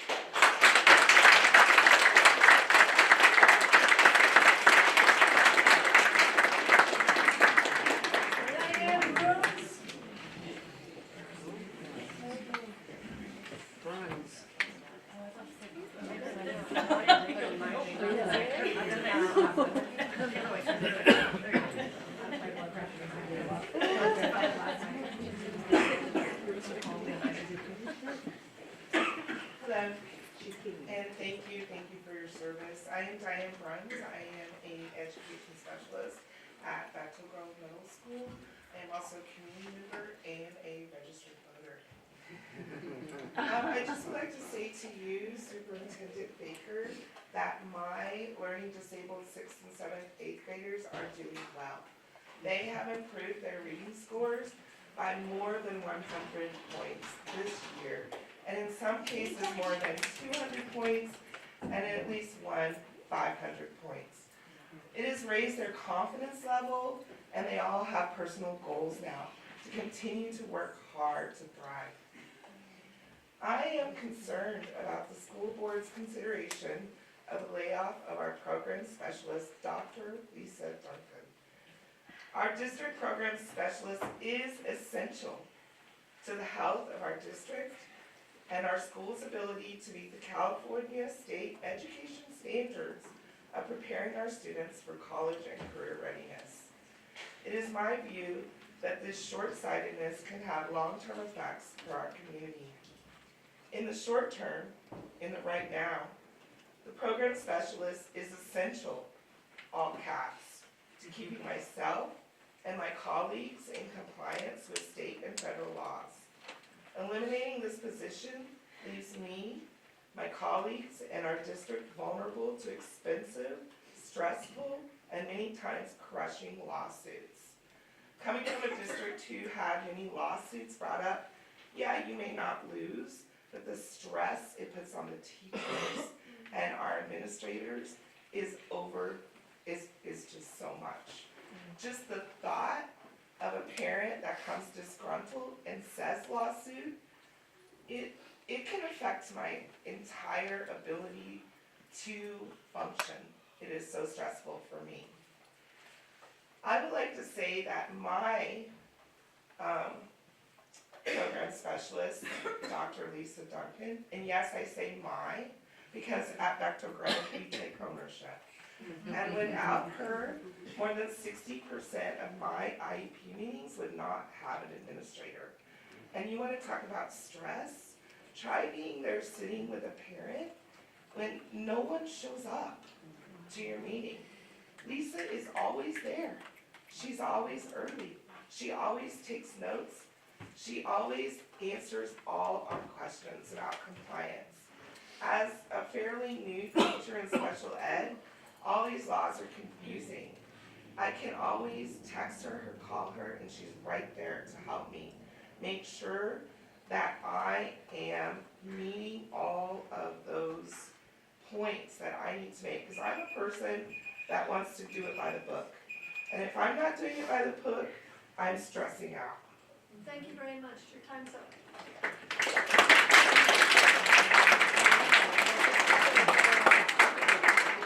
Captain McKay?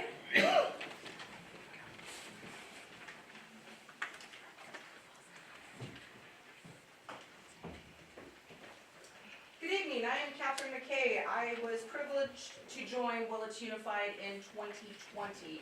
I have been a very proud Bechtel Grove faculty member and will continue to be as long as I am privileged to. Superintendent Baker, I welcome your concept of an immersion school.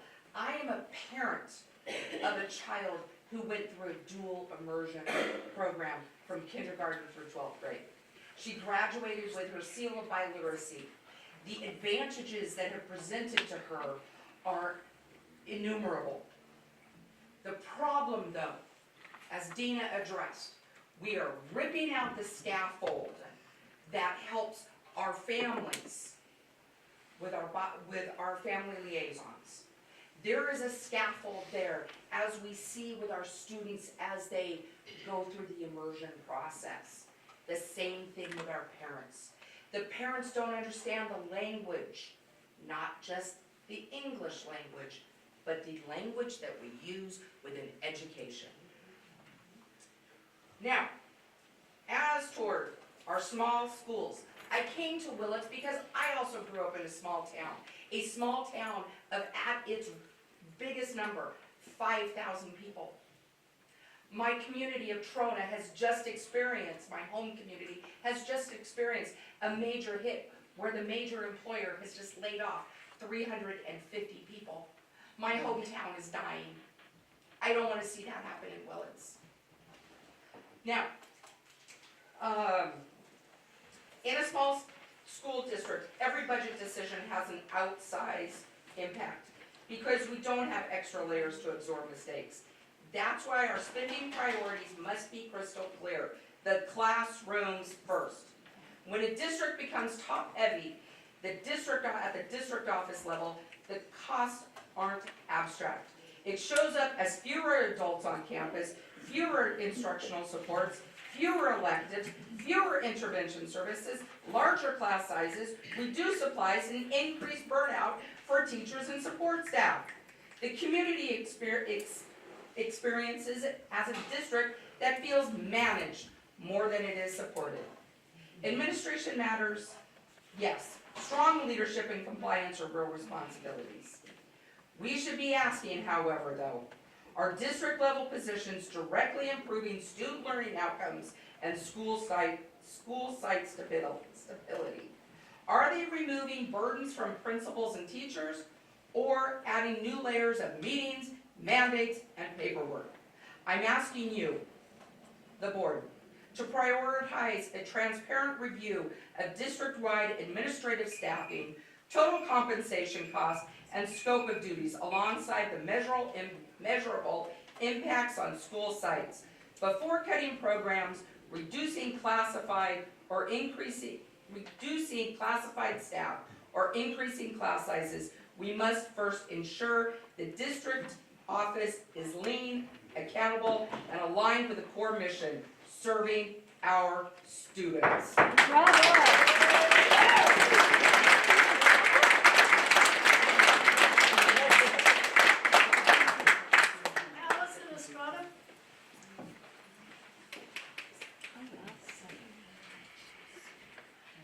Hi, my name is Allison. I'm a senior in high school. At Willits High School. Yes, quite honestly struggled a lot in school. Without certain resources, I'm sorry, I likely would have failed more classes than I already have. Dropped out and given up on my life. Entirely, actually.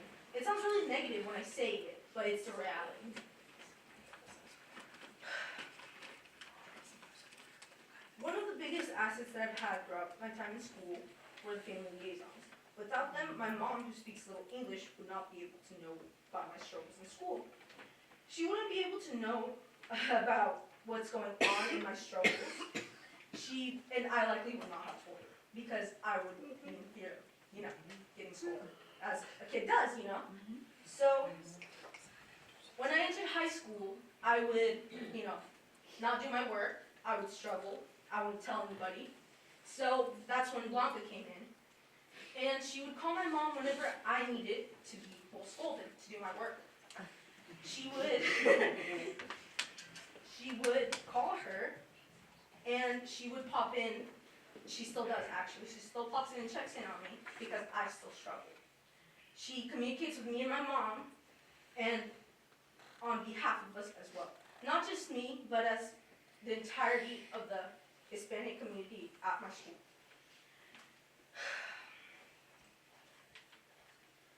I would also like to say that the last time that she has helped me was about 2 weeks ago when I was applying to FAFSA. I put it off because I thought that I would get to do it later. She was one of the people who helped me put that in place.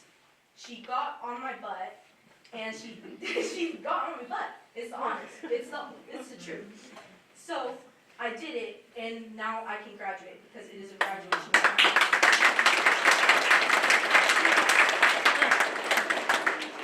Along with the other liaisons should not be put off because it's not just about me, but it's about the students who cannot translate for their parents. I can translate for my mom, but what will happen to my little brother who has type 1 diabetes, and on the occasion that he were to have passed out because of low blood sugar, go to the ER? Who would communicate with my mom? Because I'm graduating this year, and I will be out of the house.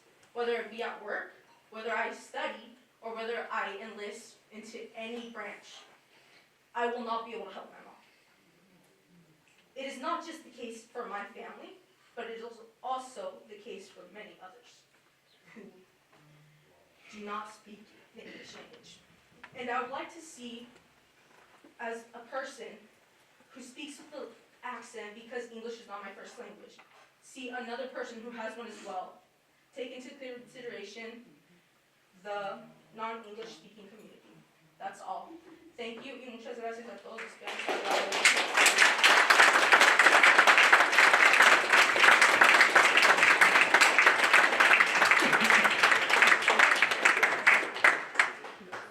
Sarah Mendoza. Hi everyone, my name is Sarah Mendoza. I have lived here in Willits for 30 years. Four of my kids have gone through the district, and I'm really concerned. I'm concerned if there's a cut for people losing their jobs, like Blosser, for what I understand, and Bechtel and Willits High School. I know I have gone many, many times to the schools, and sometimes there's no one there because they're out there helping being TAs for teachers. And so I had to translate for families. So I think it's really important that we have someone in these schools that can translate for the parents. It's very, very concerning for me to see that those jobs are going to be eliminated. Thank you so much, and thank you for your time, and thank you everybody for being here.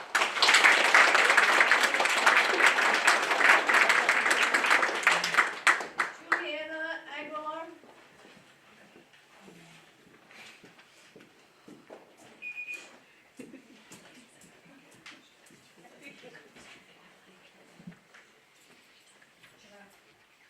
Good evening, everyone. It's nice to see everyone here.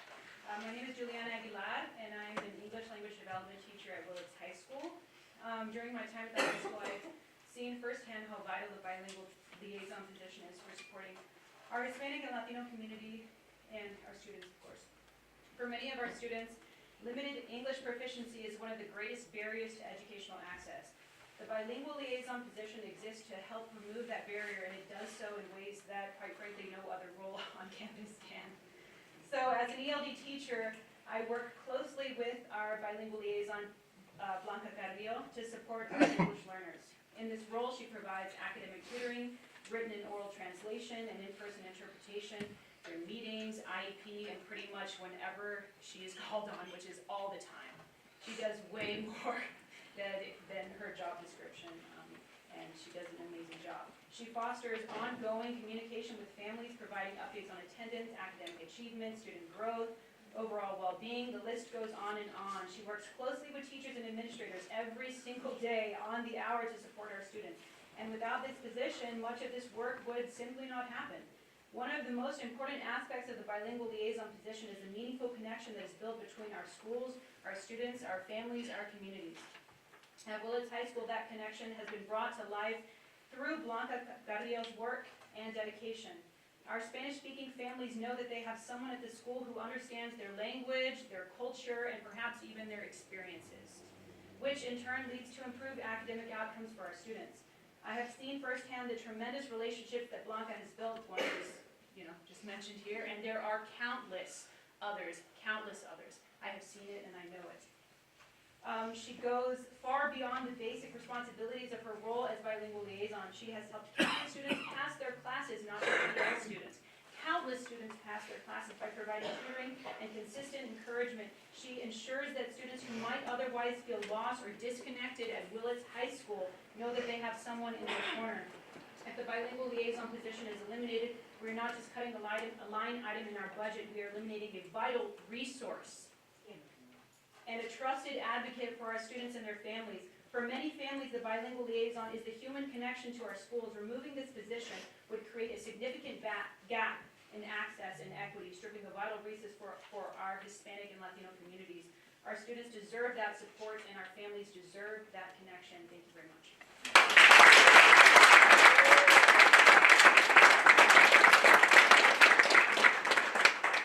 Valerie McCartney. Thank you for the opportunity to speak. I'm Valerie McCartney, esteemed members of the board, and many of my beloved colleagues. I'm rising to speak on two issues. One is that Dr. Lisa Duncan is a really necessary piece of our special education team. We are all a big community of educators, but especially within the special education world, we are dealing with some of the hardest, most complicated students. I have students who are being impacted daily by a range of factors that are endemic to this area. We are not somehow magically, without context, experiencing these lower test scores or reading scores. It is because we are sitting in an area where there are many issues that contribute to this. And I don't think that one solution can be made to fix it all. That said, I do want to say that Lisa Duncan is there to make sure that we are dotting our I's and crossing our T's and meeting the needs. Kelly Labus, you are my hero, but you cannot do it all. I mean, you know that? In her office, like at 8 p.m., 9 p.m., I can count on a phone call back from her to help me answer a legal question, but I shouldn't have to. So I'm going to say that about Ms. Lisa Duncan. Thank you so much for your support for her. I also want to rise in support of our family liaisons, and I'll give you two really good, real-world experiences that happened to me. I had a student in my room who had a hypertensive accident moment, and she needed to be taken to the hospital. We did not have the ability to communicate with family directly, as they are Spanish speaking. We needed the liaison to be able to produce the information. Your child is going to a hospital, and here is why. And this week, let's say it was, I think, Wednesday, I had a parent come in who thought there was an IT meeting happening, and although my broken Spanish is barely sufficient to clarify that that meeting wasn't happening until next month, had I been able to ask someone to please make sure that all I's are dotted and T's are crossed for this parent to understand what's happening in the school, it gets into a place where we are putting ourselves at risk by giving information, because information provided in English may not be comprehensible. And third, in this decade or time, where everything is happening in a context, we are seeing communities who are Hispanic targeted and their rights violated. Let's not contribute to that.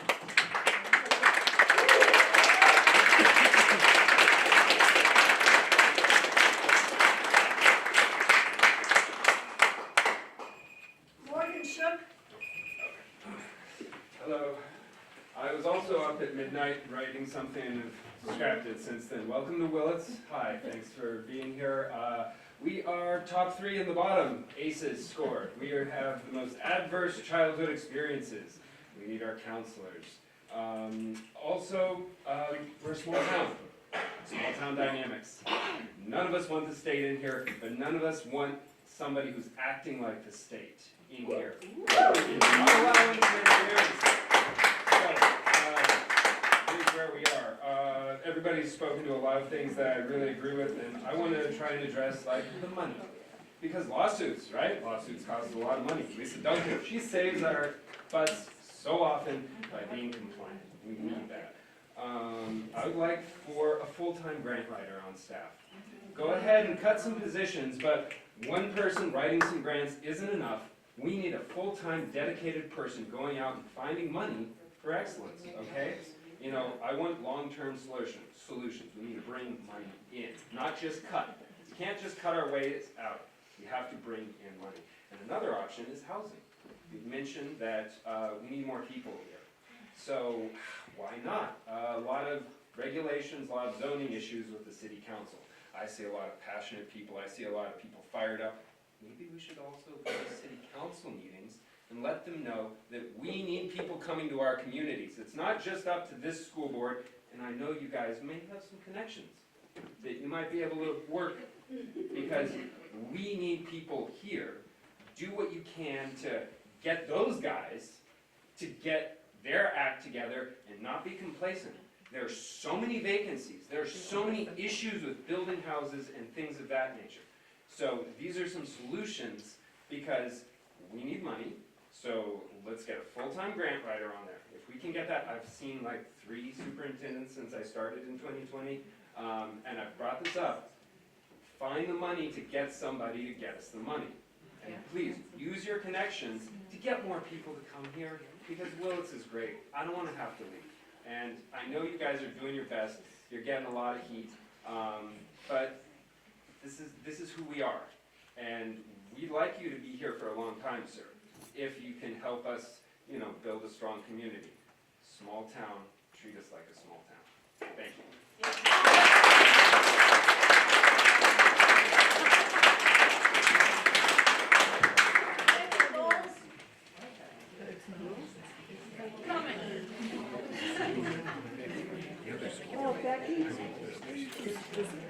We're not related.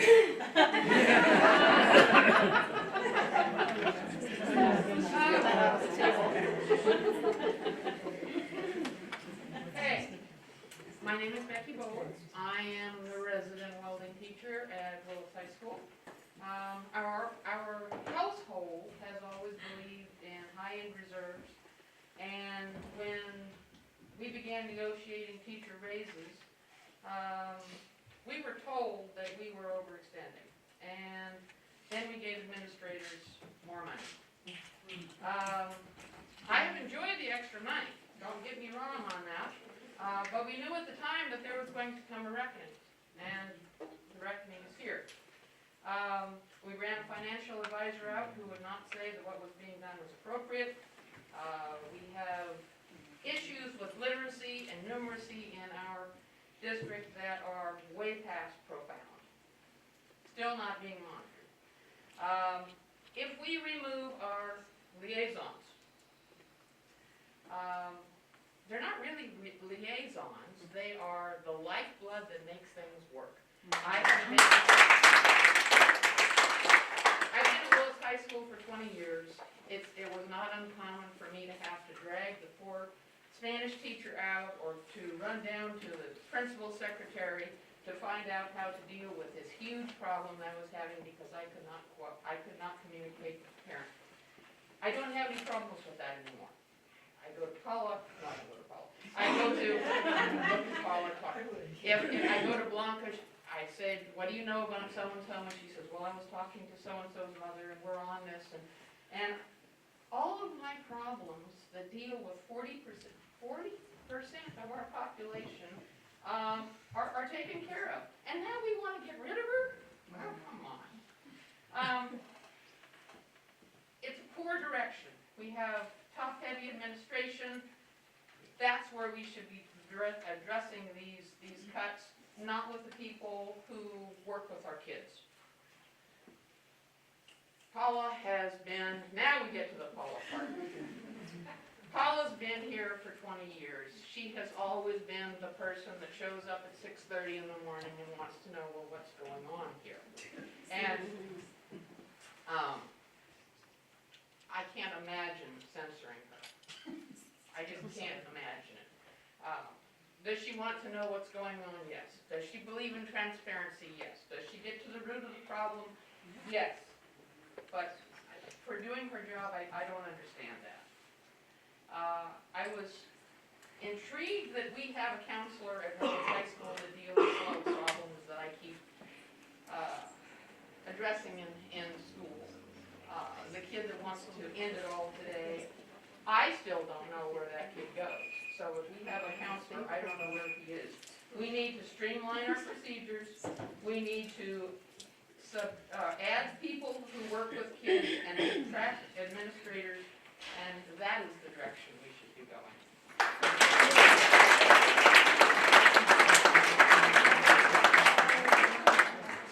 Stella Mendoza.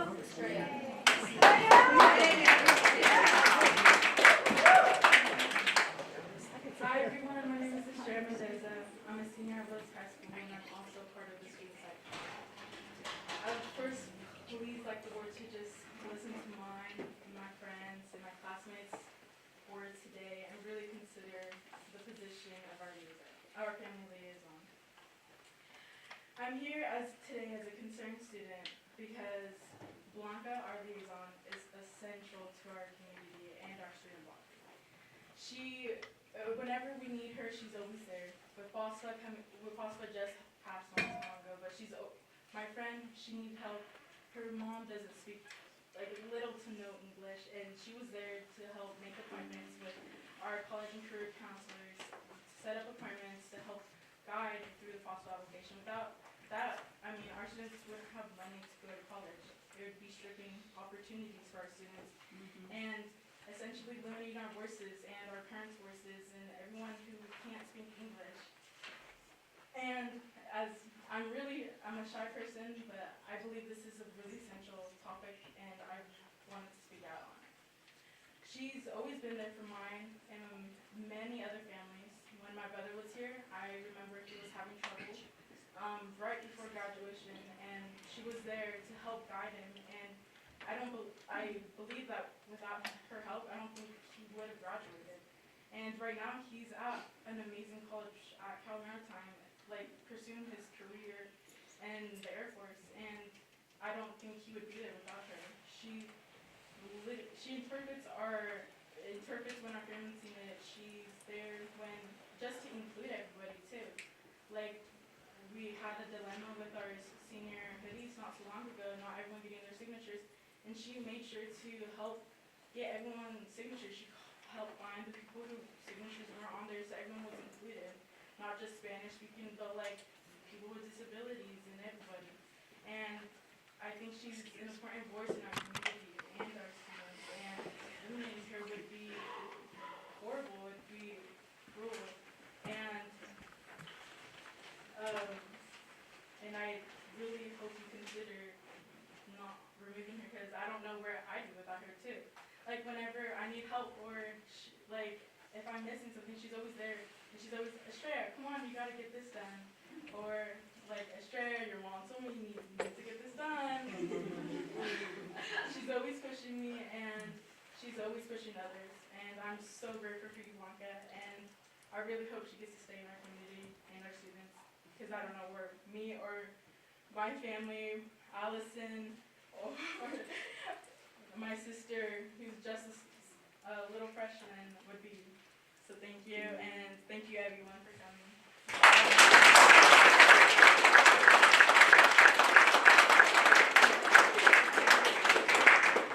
So I think because it's a long meeting that we'll do the consent agenda and then take another 5-minute break and come back and do the action items.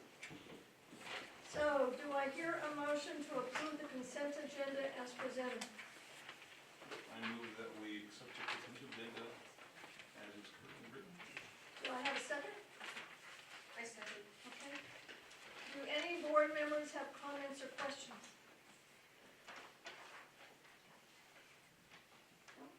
Okay, all in favor? Aye. Opposed? Okay, so we'll take a 5-minute, I'm sorry, we take a 5-minute break. What time is it? Sorry. 7:11, so we're back.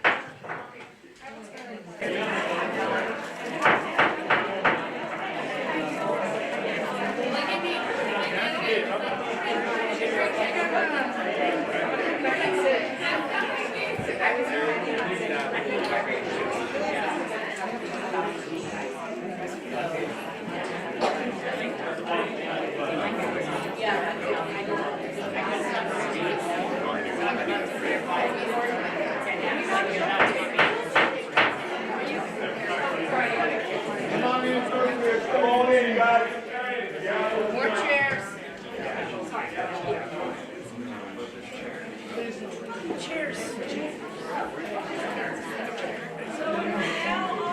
action items is listed on the agenda. The first action item is consideration of La Vida Charter School's annual report.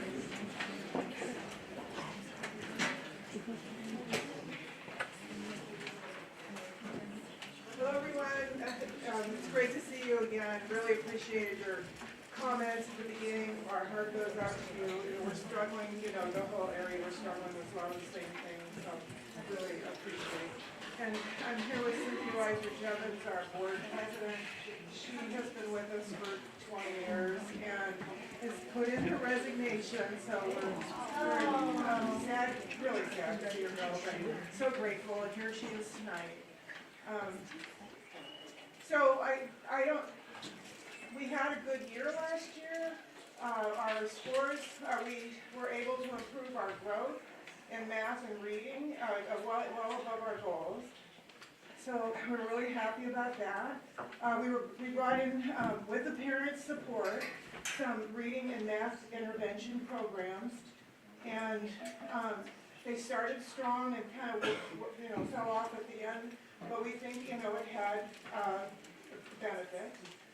And then the cultural element, the sort of, we really had a fun year, and we were so appreciative of the gift from the Sheriff's Activity League, of the archery set program, and that really is a wonderful benefit to our school.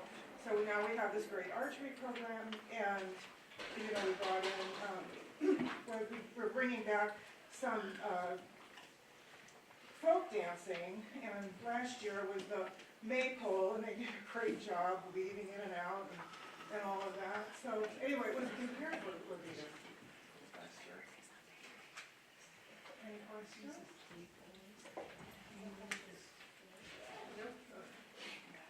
Thank you so much. Thank you to the board. And congratulations on the title.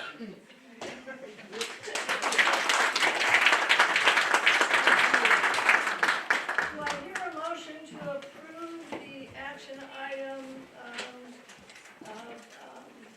La Vida Charter School's annual report?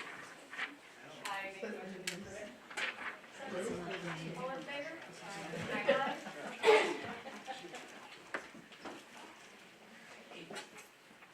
So the next action item is consideration of the 2024-2025 audit report.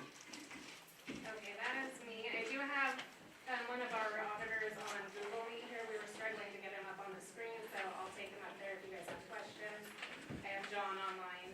We did have two audit findings. One is the school accountability report cards and the FIT reports being transposed into those. It's not a fiscal finding. We've already been working in the district office to review those prior to them going out to be certified. Our second finding is the school safety plans. We did not take them to the school board last year and had instead taken them to school site councils, but there was improper documentation of that, and we are allowed to do it through the school site council rather than post everywhere where our escapes are. So those were our two findings. Does anybody have any questions? I can bring John up to you if you want more detail on anything. I don't have any questions. Okay. Okay, do I hear a motion? I'm sorry, Paula, did you have a question? I did, but I don't see the paper that I set it up on, so I'll meet with you though. Okay, sounds good. It has to do with the safety plans, and I was kind of concerned. Yeah, I don't have it at my fingertips, so we'll have to wait. Okay, that's Sorry. fine. Do I hear a motion to approve action item D, the 2024-2025 audit report? I move that we approve the 2024-25 audit report. I second. All in favor? Aye. Opposed? Okay, action item E, consideration of public disclosure of collective bargaining agreement between Willits Unified School District and Willits Teacher Association.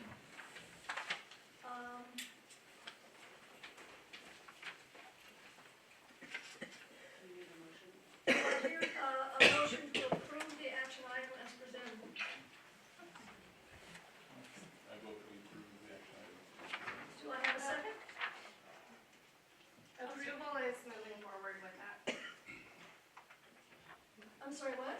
So approval is moving forward with,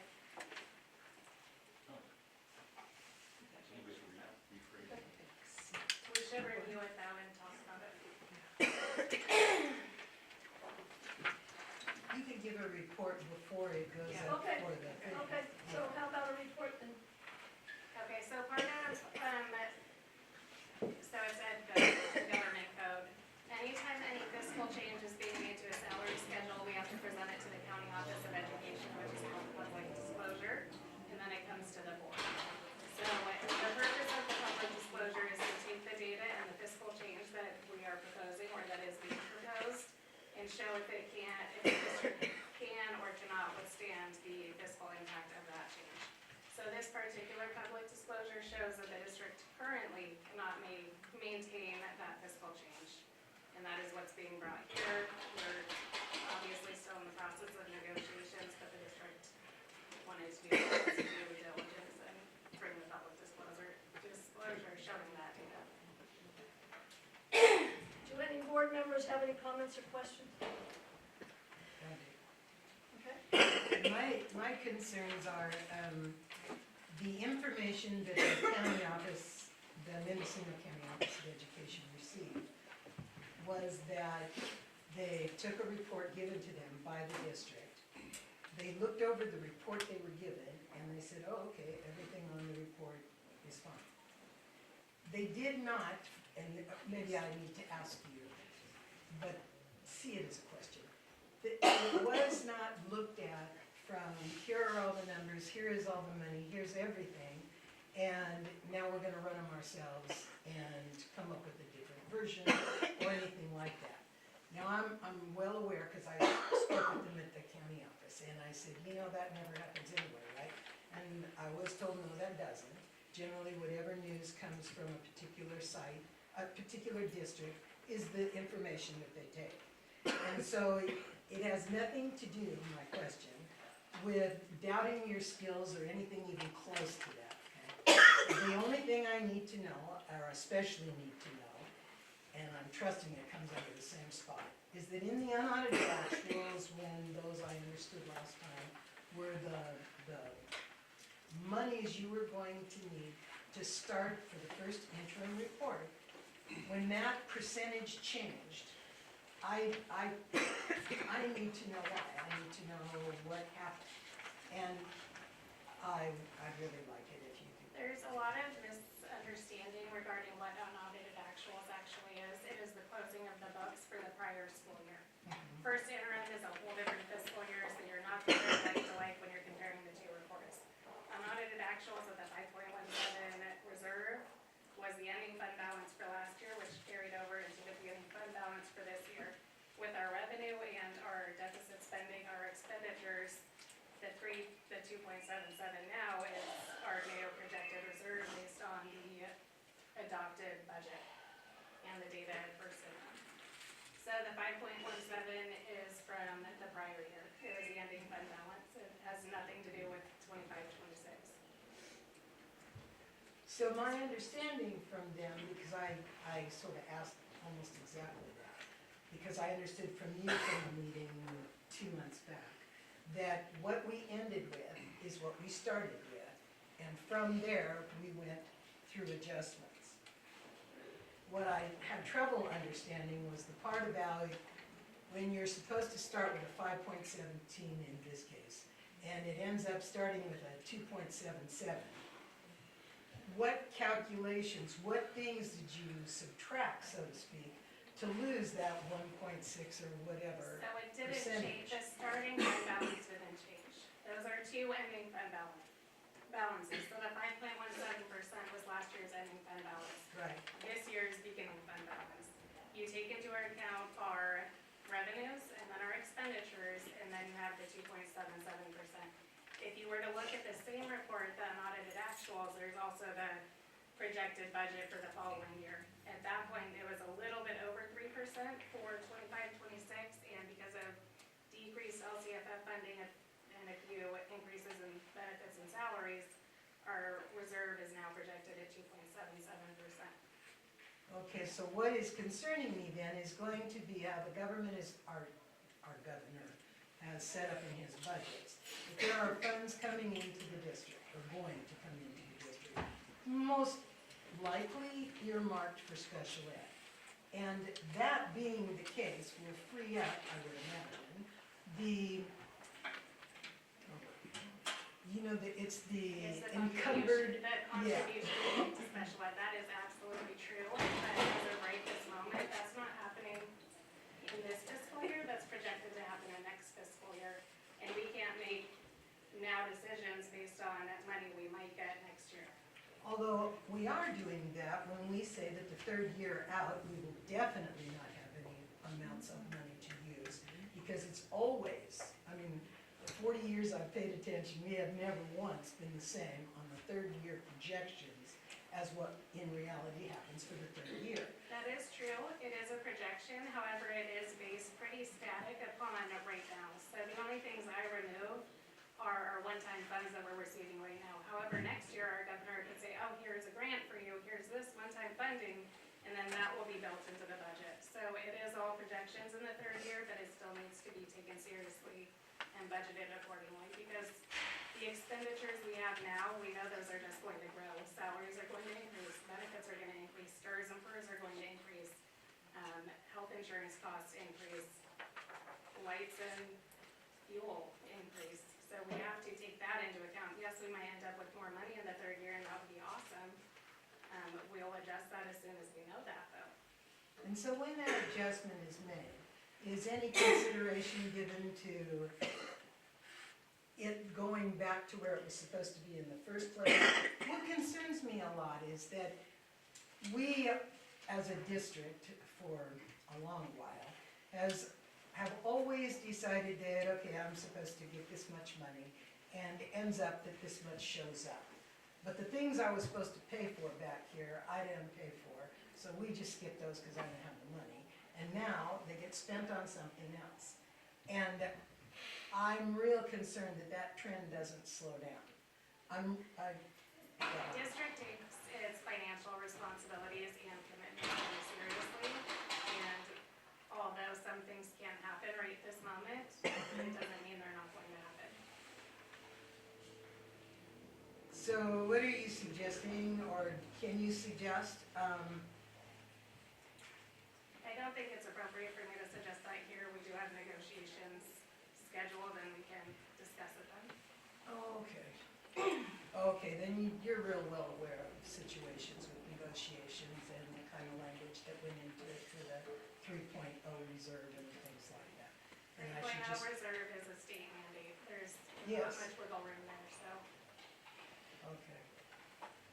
All right, well, it's just not adding up real well for me, so I was kind of concerned. Feel free to schedule a time to come meet with me. I'm more than happy. Yeah, thank you. No, you've always been really good. That's why I heard something to the contrary about why I was wondering about you. It has nothing to do with you. I don't take it personal, it's work. I didn't figure you hadn't before, but just in case, thank you. Okay, anybody else have any questions? Do I hear a motion to oppose the action item, public disclosure of collective bargaining agreement between Willits Unified School District and Willits Teacher Association?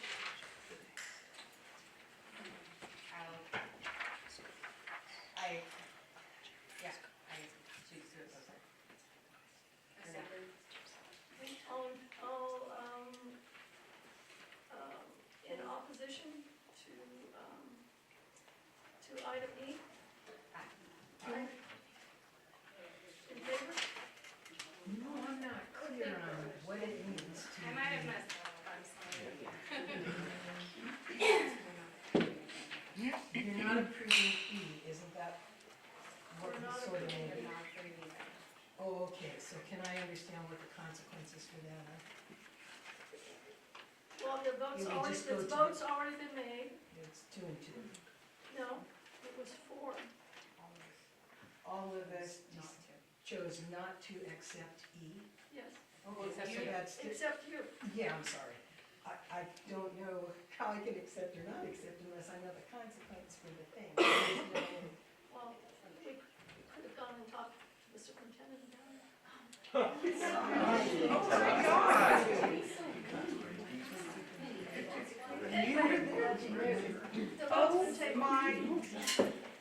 That's fine.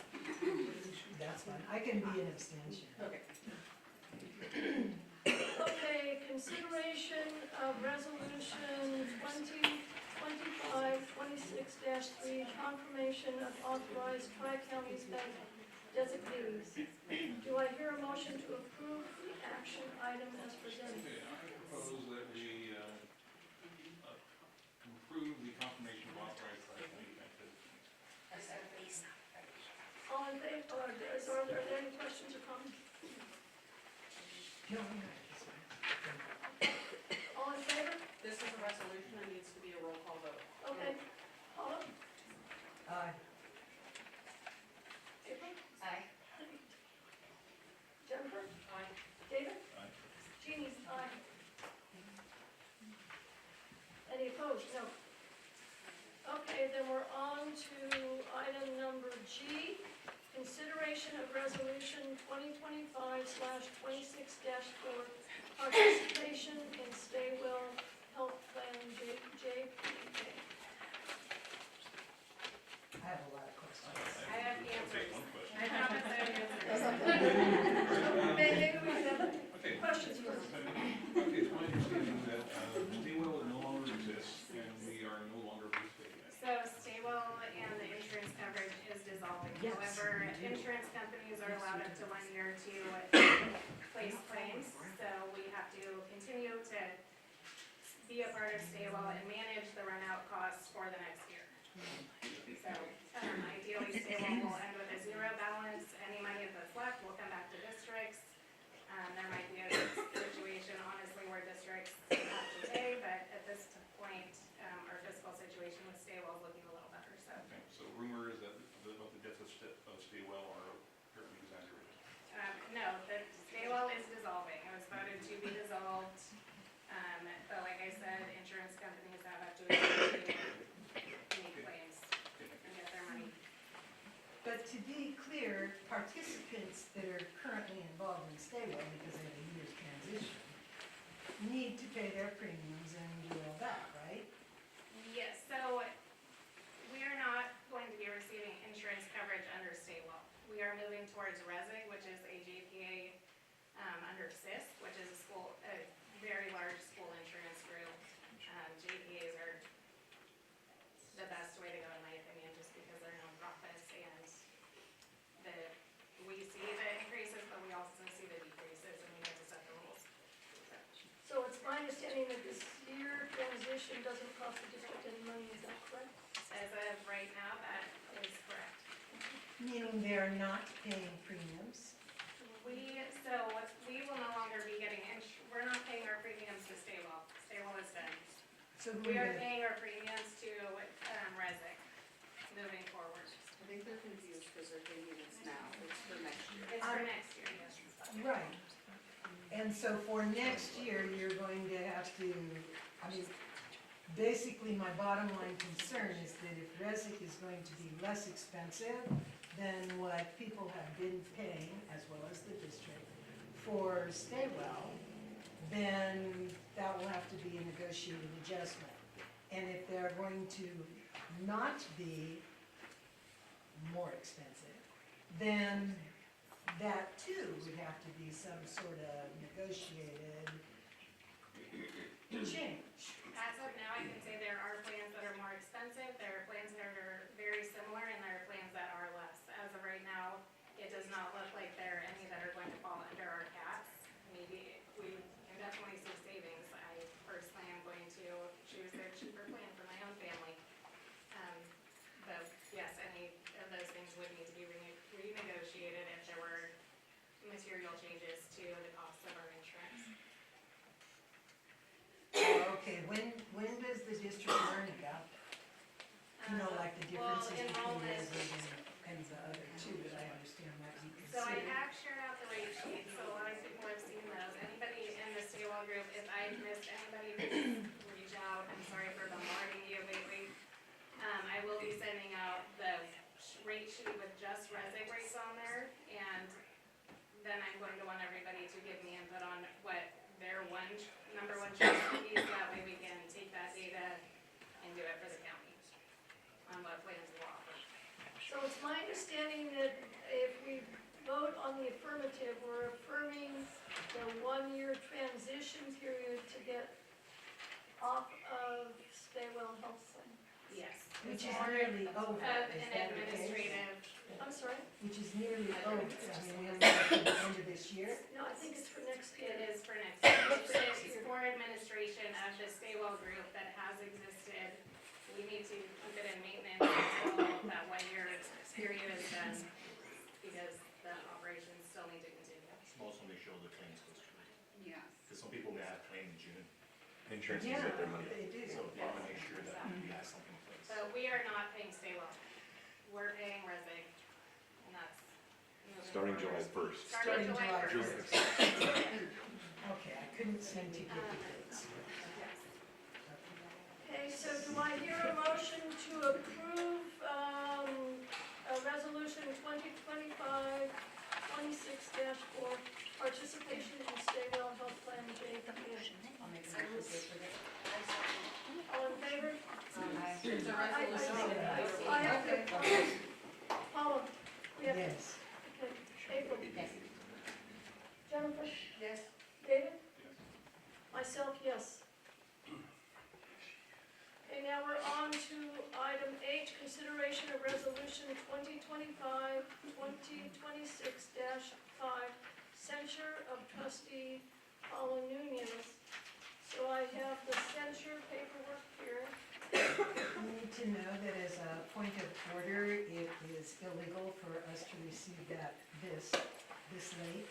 There was a 24-hour requirement, and if for some whatever kind of emergency, this was supposed to be passed out to all people on the board especially, and the audience if they were interested, by 5 minutes to 4, when we opened the board meeting. So even though I'm certain that we'll be able to understand this, I'm having real issue with the ability to study this 2.5-page document and make an intelligent vote. Okay, so it's my understanding that we went with legal advice and state money to hand this out, and it's my responsibility to read it out loud. As board president, I'm to read this out loud, and then there'll be comments and questions and a vote.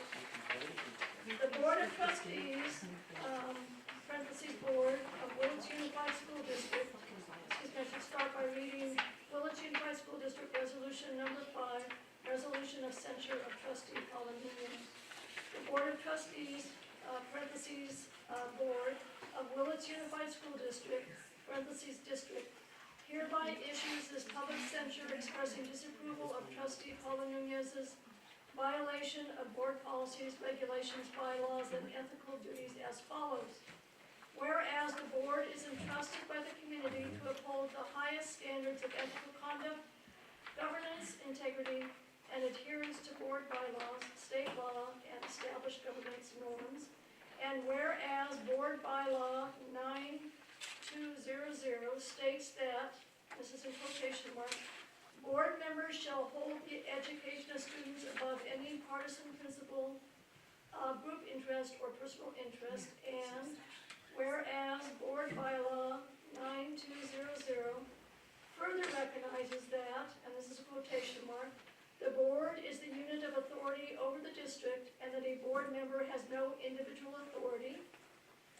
And whereas board bylaw 9200 also provides that, and this is a quotation, individual members of the board shall not exercise any administrative responsibility with respect to the schools or command the services of any school employee, that's the end of the quote, such as drafting a contract or performing any duties such as acting as an attorney for the district.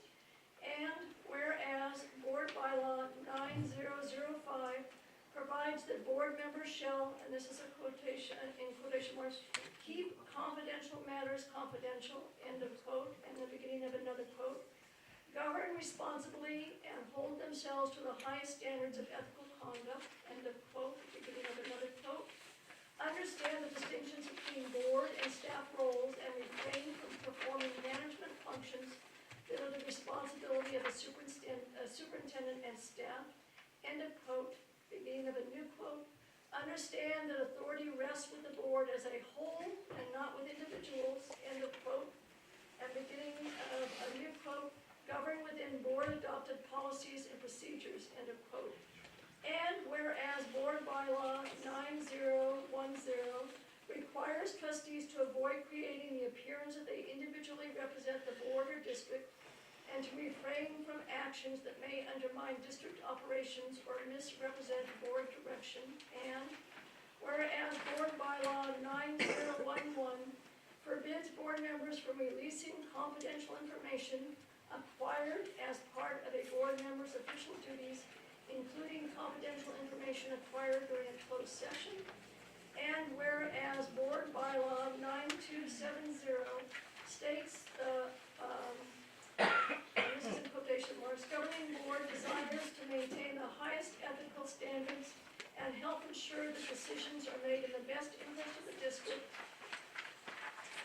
and the public, end of quote. And trustees should not act in disregard of the interests of the district solely for their own partisan political purposes. And trustees are expected to disclose financial and other interess and, as appropriate, refrain from participating in decisions directly involving the interests of an individual trustee. And whereas the board has openly and properly committed itself to upholding board policies, administrative regulations, and bylaws, providing for open, honest, and respectful communications, and adhering to state laws and policies governing the board's actions and behaviors. And whereas the board has, at the district's expense, participated in numerous trainings regarding effective and responsible governance, and received advice from legal counsel regarding the same. And whereas on January 26, 2026, Trustee Paula Nunez attended a confidential labor negotiation session between the district and the Willits Teachers Association, parentheses WTA, without authorization from the board, and despite prior board agreement that individual trustees are not to attend negotiations. And whereas Trustee Paula Nunez attended the January 26, 2026 negotiation session at the invitation of the union, and when questioned by district administration, the union indicated on her behalf that she was attending quotation as a citizen, despite the fact that negotiation sessions are not open to the public and trustees cannot shed their official status when interacting with district operations. And whereas the presence of an individual trustee, particularly one not participating in the district's negotiations team, at a negotiation session creates confusion regarding board direction, harms the district's negotiations position, and interferes with the district's designated bargaining representatives. And whereas when a board member intentionally disregards the laws and rules to which they are subject, the district is exposed to legal and financial risk, and the integrity of the democratic process and the community's faith and support of the district are potentially harmed. Now, therefore, be it resolved that the board does hereby find Trustee Nunez violated district policies and board bylaws, and be it further resolved that the board reaffirms that, and this is a bullet point, individual trustees shall not attend labor negotiations unless expressly authorized by the board as a whole. Another bullet point, trustees shall adhere to all board bylaws at all times when conducting themselves as elected officials, including Board Bylaw 9005, Board Bylaw 9200, Board Bylaw 9010, and Board Bylaw 9011. Next bullet item, the board has placed its trust and responsibility for conducting labor relations in its designated representatives led by the superintendent. And last bullet point, trustees shall avoid actions that may compromise confidentiality, interfere with negotiations, or create confusion regarding board direction. Be it further resolved that the board directs the superintendent to provide governance training resources to all trustees, including materials related to trustee roles, confidentiality, and labor negotiations. Be it further resolved that trustee Nunez will not be permitted to act as chair during board meetings in the absence of the board president. And be it further resolved that if trustee Nunez violates district policies or board bylaws again, or violates the Brown Act, the board will recommend that she resign her position as trustee. Be it further resolved that this resolution shall be placed in the district's official records and provided to trustee Paula Nunez. So that's the resolution. Can we have that in Spanish, please? Yes, we have in Spanish. Do we have any copies for the public? Spanish. Spanish. You have to Spanish, provide please. copies for the public. They're on the back table. In Spanish? When did they get on the back table? Just now. Just Yeah, now? like 5 So, minutes, you guys- right before the reading. Yeah. Okay. There are other concerns that I have because there are no proofs of any of these, no evidence, no nothing. And when you're listing the list of quotes, legally I understand, and certainly I appreciated the phone number of Caitlin today, and we have a meeting for Tuesday, which might help. It's a 4-day weekend, it slowed things down, I guess. It seems that there need to be those 3 dots that say, and so on, or whatever, where those quotes are, because they are in no way on the real list of the board, what are those board policies, or any of the administrative bylaws, board bylaws, or any of them, all written together as they're shown on this paper. Basically, what it kind of boils down to, and there are a variety of ways to deal with this, but just to make it really clear as best as I can about this paper coming forward, is that it is not done in a fashion that is legally binding, nor is it done in a fashion that makes it clear the concerns and the complaints. There is nothing that I violated a Brown Act, but we have no numbers, we have no writing of the Brown Act. We have absolutely nothing that proves anything, nor evidence attached. As far as procedurally, according to the County Office of Education in Mendocino, there is a timeline for these things to be followed in order to be passed out to people, in order to be made available to the public. Those were not done correctly either. Personally, a part of me says, well, maybe I would just postpone it until we get all our stuff in a row, which could happen next month even. And maybe that's truly foolish. But at the same time, there are a couple of other ways we've all experienced on this particular board, a way to not allow an item that is on the agenda to be moved, seconded, or voted on, and that happens like in 10 seconds. But it won't change the fact that if we want to do this, we really need to follow the law. It's real serious when an educational institution can't follow the rules we're supposed to be teaching to the public and everyone else that exists. So I just wanted to say that this resolution was written by our attorney. And our attorney gave us, excuse me, do not interrupt me. And the attorney gave us the timeline for releasing this document. So, Well, we've discussed before about that. You know, attorneys can say a number of different things. That's why they have their positions. And so you can go through a variety of attorneys and well, find. they have to follow the law, so. Well, that's what I thought. So do you. I'm not making jokes, I'm sorry. So are It there just any surprises me. board members that have any comments or questions? Do I hear a motion to approve the action item H as written? The resolution of censure of trustee Paula Nunez.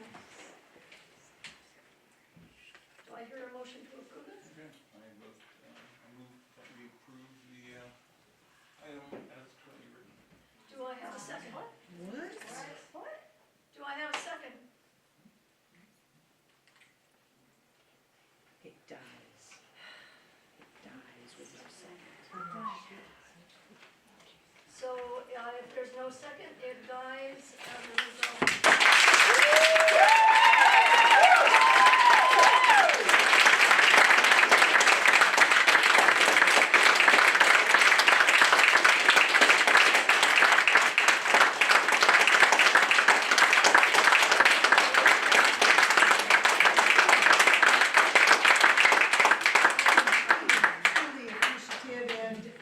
sorry for the trouble I caused.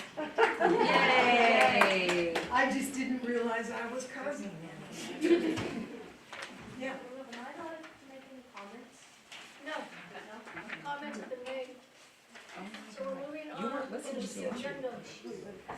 So we're on to resolution 2025-2026. Yeah, she said it's six, yes. Consideration of and possible action on resolution regarding certificated reduction in force 1.0 FTE dash layoff and parentheses.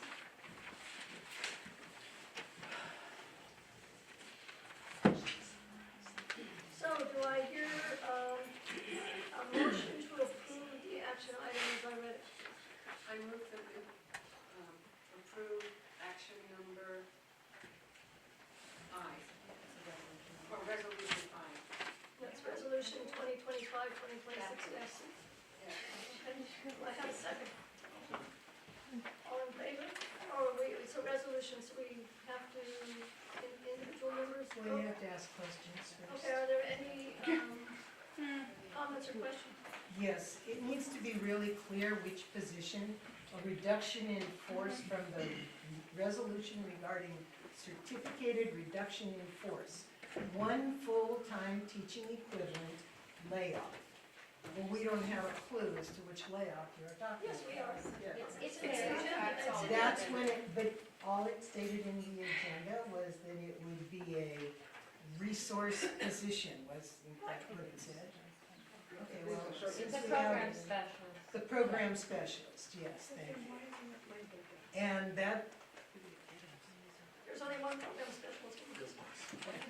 that's the language of the position.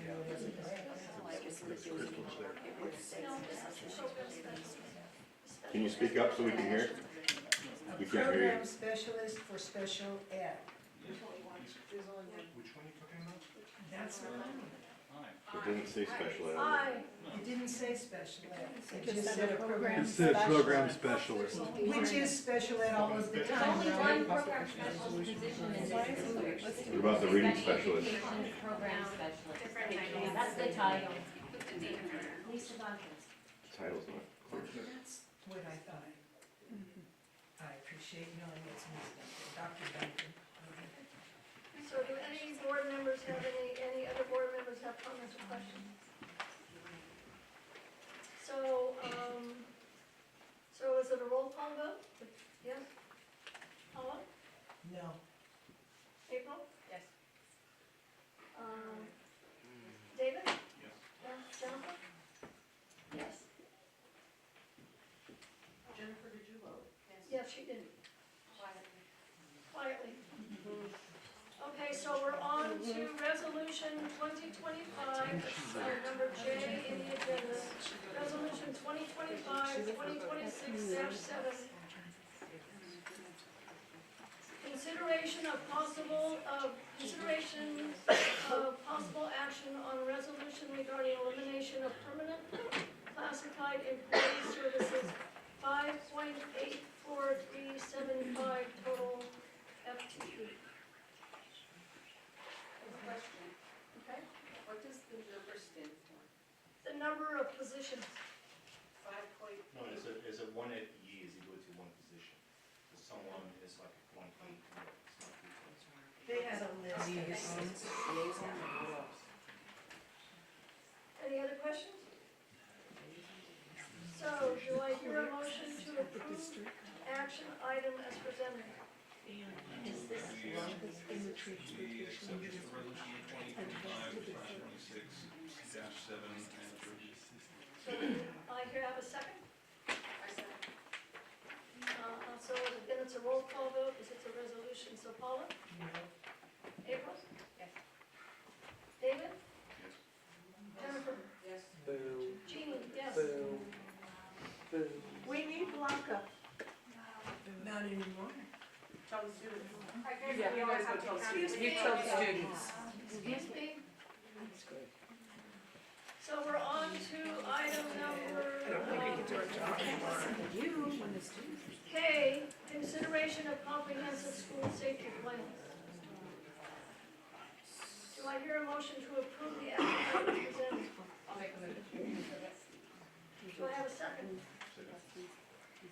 All right, do I have, are there any board members that have comments or questions? All in favor? Oh, it's a resolution? No. No, all in favor? Aye. Opposed? Okay, number L, consideration of transition from a trimester instructional model to a semester instructional model. Do I hear a motion to approve the action item? Do you want to ask questions? Okay, I'm sorry, I didn't mean to skip over you.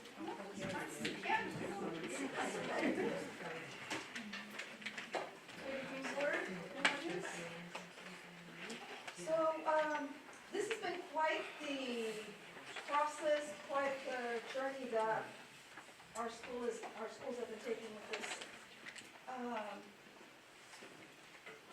It initially, the whole idea, the whole concept of exploring this came from the high school setting initially. And it began with them. Today we're going to focus on providing a clear comparison of the trimester versus semester models. We'll be discussing the student impact and equity, and integrate the stakeholders' perception information. These are all opinions that were gathered through the process, and attempt to support a data-informed decision-making process. So, am I blocking you guys from? Yes.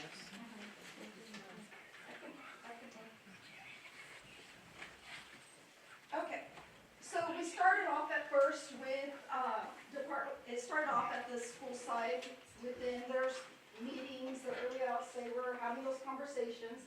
Then they went back and had more conversations within their departments. What came out of there, and Mansfield, please correct me if I'm wrong. What came out of there was essentially, we need a committee, we need more, we need to explore this further. A Willits High School committee, brainstorming committee, was developed, and that involved a variety of departments as well. We had several meetings. I was involved in this as well. We had several meetings. Went back to the school, shared the information. Another meeting, went back to the school. Everybody had homework assignments to explore a variety of models and how that would impact the school itself and the students and the teachers. No decision was made. It was pretty equal at that point. Half of the committee was all geared for trimester and the other half for semester. So at that point, we developed a district survey in which we had 21 participants in the high school survey. This was teachers, school psychologists, and counselors. And then we had an elementary middle school. 10 respondents were from the middle school. The other 17 were from the elementary. So in a nutshell, this is oversimplification, but in a nutshell, going from the whole discussion that was taking place in the committee at first was, should we have, it was essentially focused from going from 5 to 7, but now at this point, after exploring it further, the direction that we're going in, or that we're exploring further, is the 6 courses, 6 periods throughout the day. This means kids are going from 15 classes that they have to study, they have to have 15 finals, versus 12 courses throughout the year. That means 12 finals. They have, in a trimester model, you have 3 final terms. So just like at the end of this month, we're going to have, a couple days to go through and prepare. Our student representative was so kind to set up a study session. These kids really take this seriously, and it impacts them tremendously. You can hear the conversations, the little stress levels go up, which is a good thing in a way, because that tells you they're taking it very seriously. So they're going from 3, if they go to a 6-period semester model, they would have 2 finals terms. There are some issues, some concerns that have come up between all the different committees and going back to their departments and also including the surveys.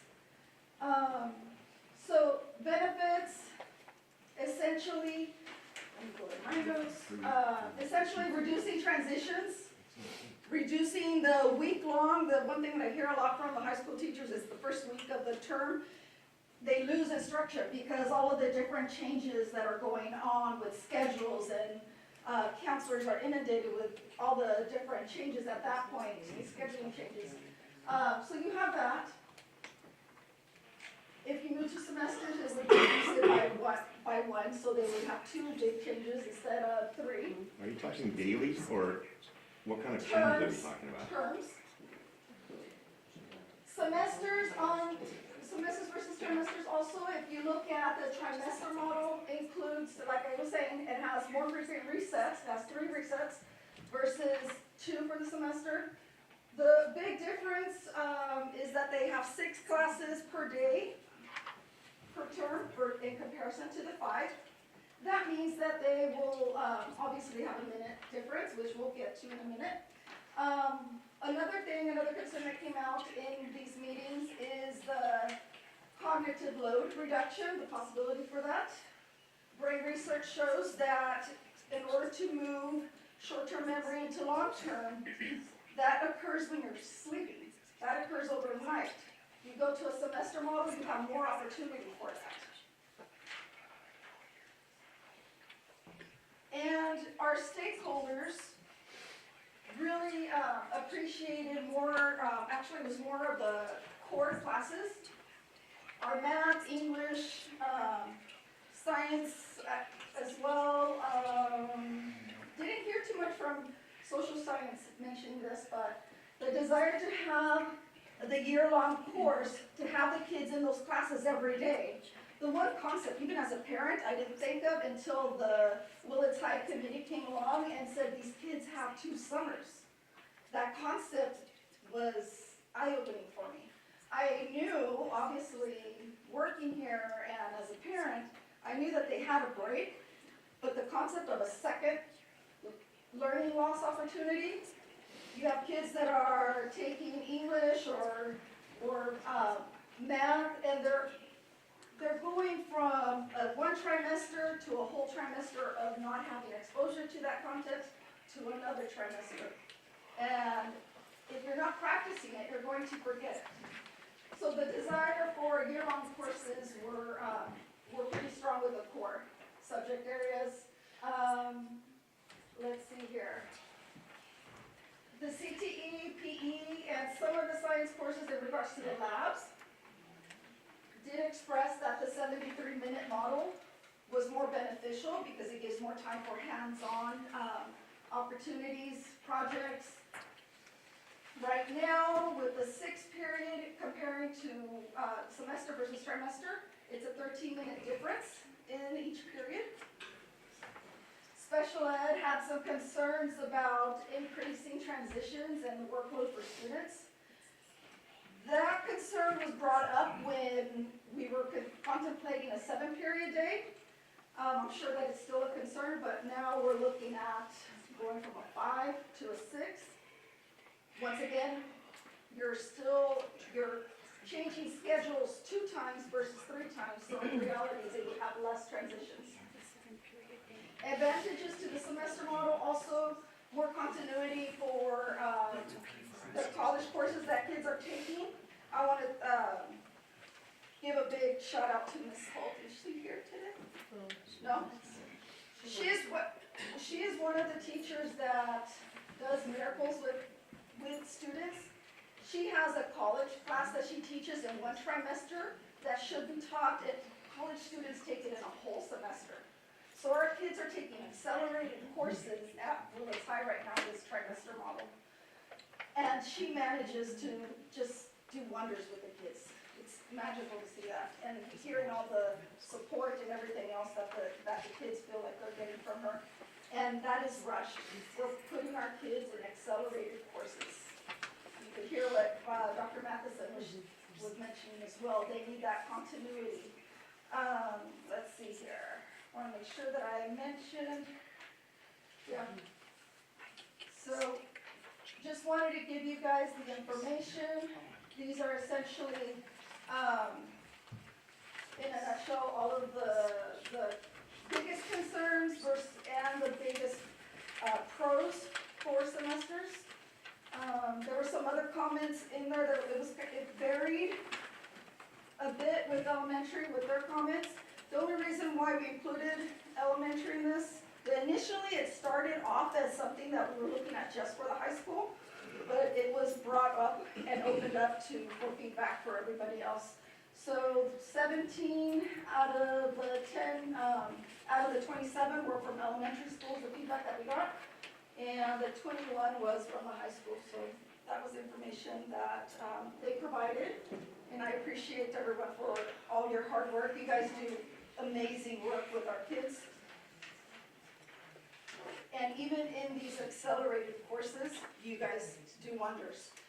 One more comment though, there was a concern that was brought up a little earlier in regards to credit recovery. We are offering summer school, and we are currently working on a credit recovery model within Willits High School so that the kids are not going out to Sanhedrin. They can if they want. There's kids that want to, not because of credits. I think Sanhedrin has some bad stigma there. Kids are going there for other reasons, as some of us in this room know. So I just wanted to leave it at that. Thank you very much. Right, do I have a motion for number L on the agenda, consideration of transition from a trimester instructional model to a semester instructional model? Do I hear a motion to approve the action item as presented? Is there a reason why this has to be done right now? I mean, since we had an awful lot of requests to go into some alternative thinking, different thinking, is there a reason why that decision needs to be made tonight Well, instead of? we've already in 4 approved the weeks? agenda, so we have to, No, that's fine. You can deal with things that are on the agenda differently than moving and seconding and voting. You can also postpone. That's been done a lot. Table it, I'm sorry. Yeah, that's okay. I got you. But my question is when is the deadline that this decision, well, yeah, I'm sorry, I should be asking you. Mayor? So, having worked at a high school for several years, we really, if we're going to move to this is the time to do it. Because we have all of the course requests, we have all of the 8th graders that are coming in that we have to figure out schedules, periods. We are currently waiting on this part in order to move forward with the master schedule as well. It impacts how we're going to plan for next school year. This is the critical time to make decisions for high school scheduling for the upcoming year.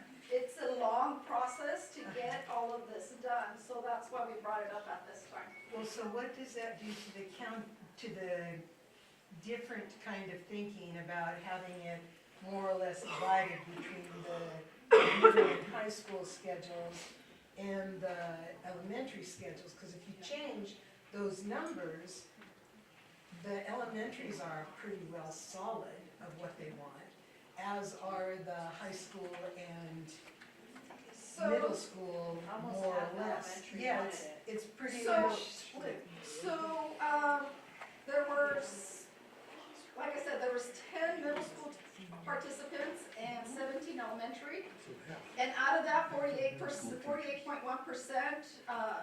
stated that they wanted semesters. 18.5 said no difference, and 33.3 indicated trimesters. The sense of urgency would be more so for the high school. That is the part that we, this is a critical time for the high school. The elementary secondary has. Yes? So I have a question, and it's, what if we could divide it or do it so that we approve the junior high school and high schools? There's more urgency to get that taken care of, and look at doing the trimesters with the younger schools, if that's something that seems to be better for them. And then the semester goals, is that, and correct me if I'm wrong, does that mean that they'll be taking English and math All year. All year. Yeah. Is it a way to get a copy of the actual survey? No, we didn't get numbers, which is what I was asking about. The numbers of the survey to us. I mean, when you I'm send sure it that to that's not, study. I'll just make sure that the comments don't have any notes on that show anything about We this. show the survey. Yeah, and just wanna make sure it doesn't like identify themselves on the comments. That's the only piece, but the percentages and all of that, that's not a problem. And that survey went out to It went- everybody. It went out in December, and then I sent it out again in January because I was seeking more input. We had quite a bit of input, but we wanted to make sure that it didn't get lost in this, break transition. So it went out To the and we only had some students? people. To the teachers, to the staff. Yes, Then the student information was just an Yeah, extra. just call them David. Oh, okay, excuse me.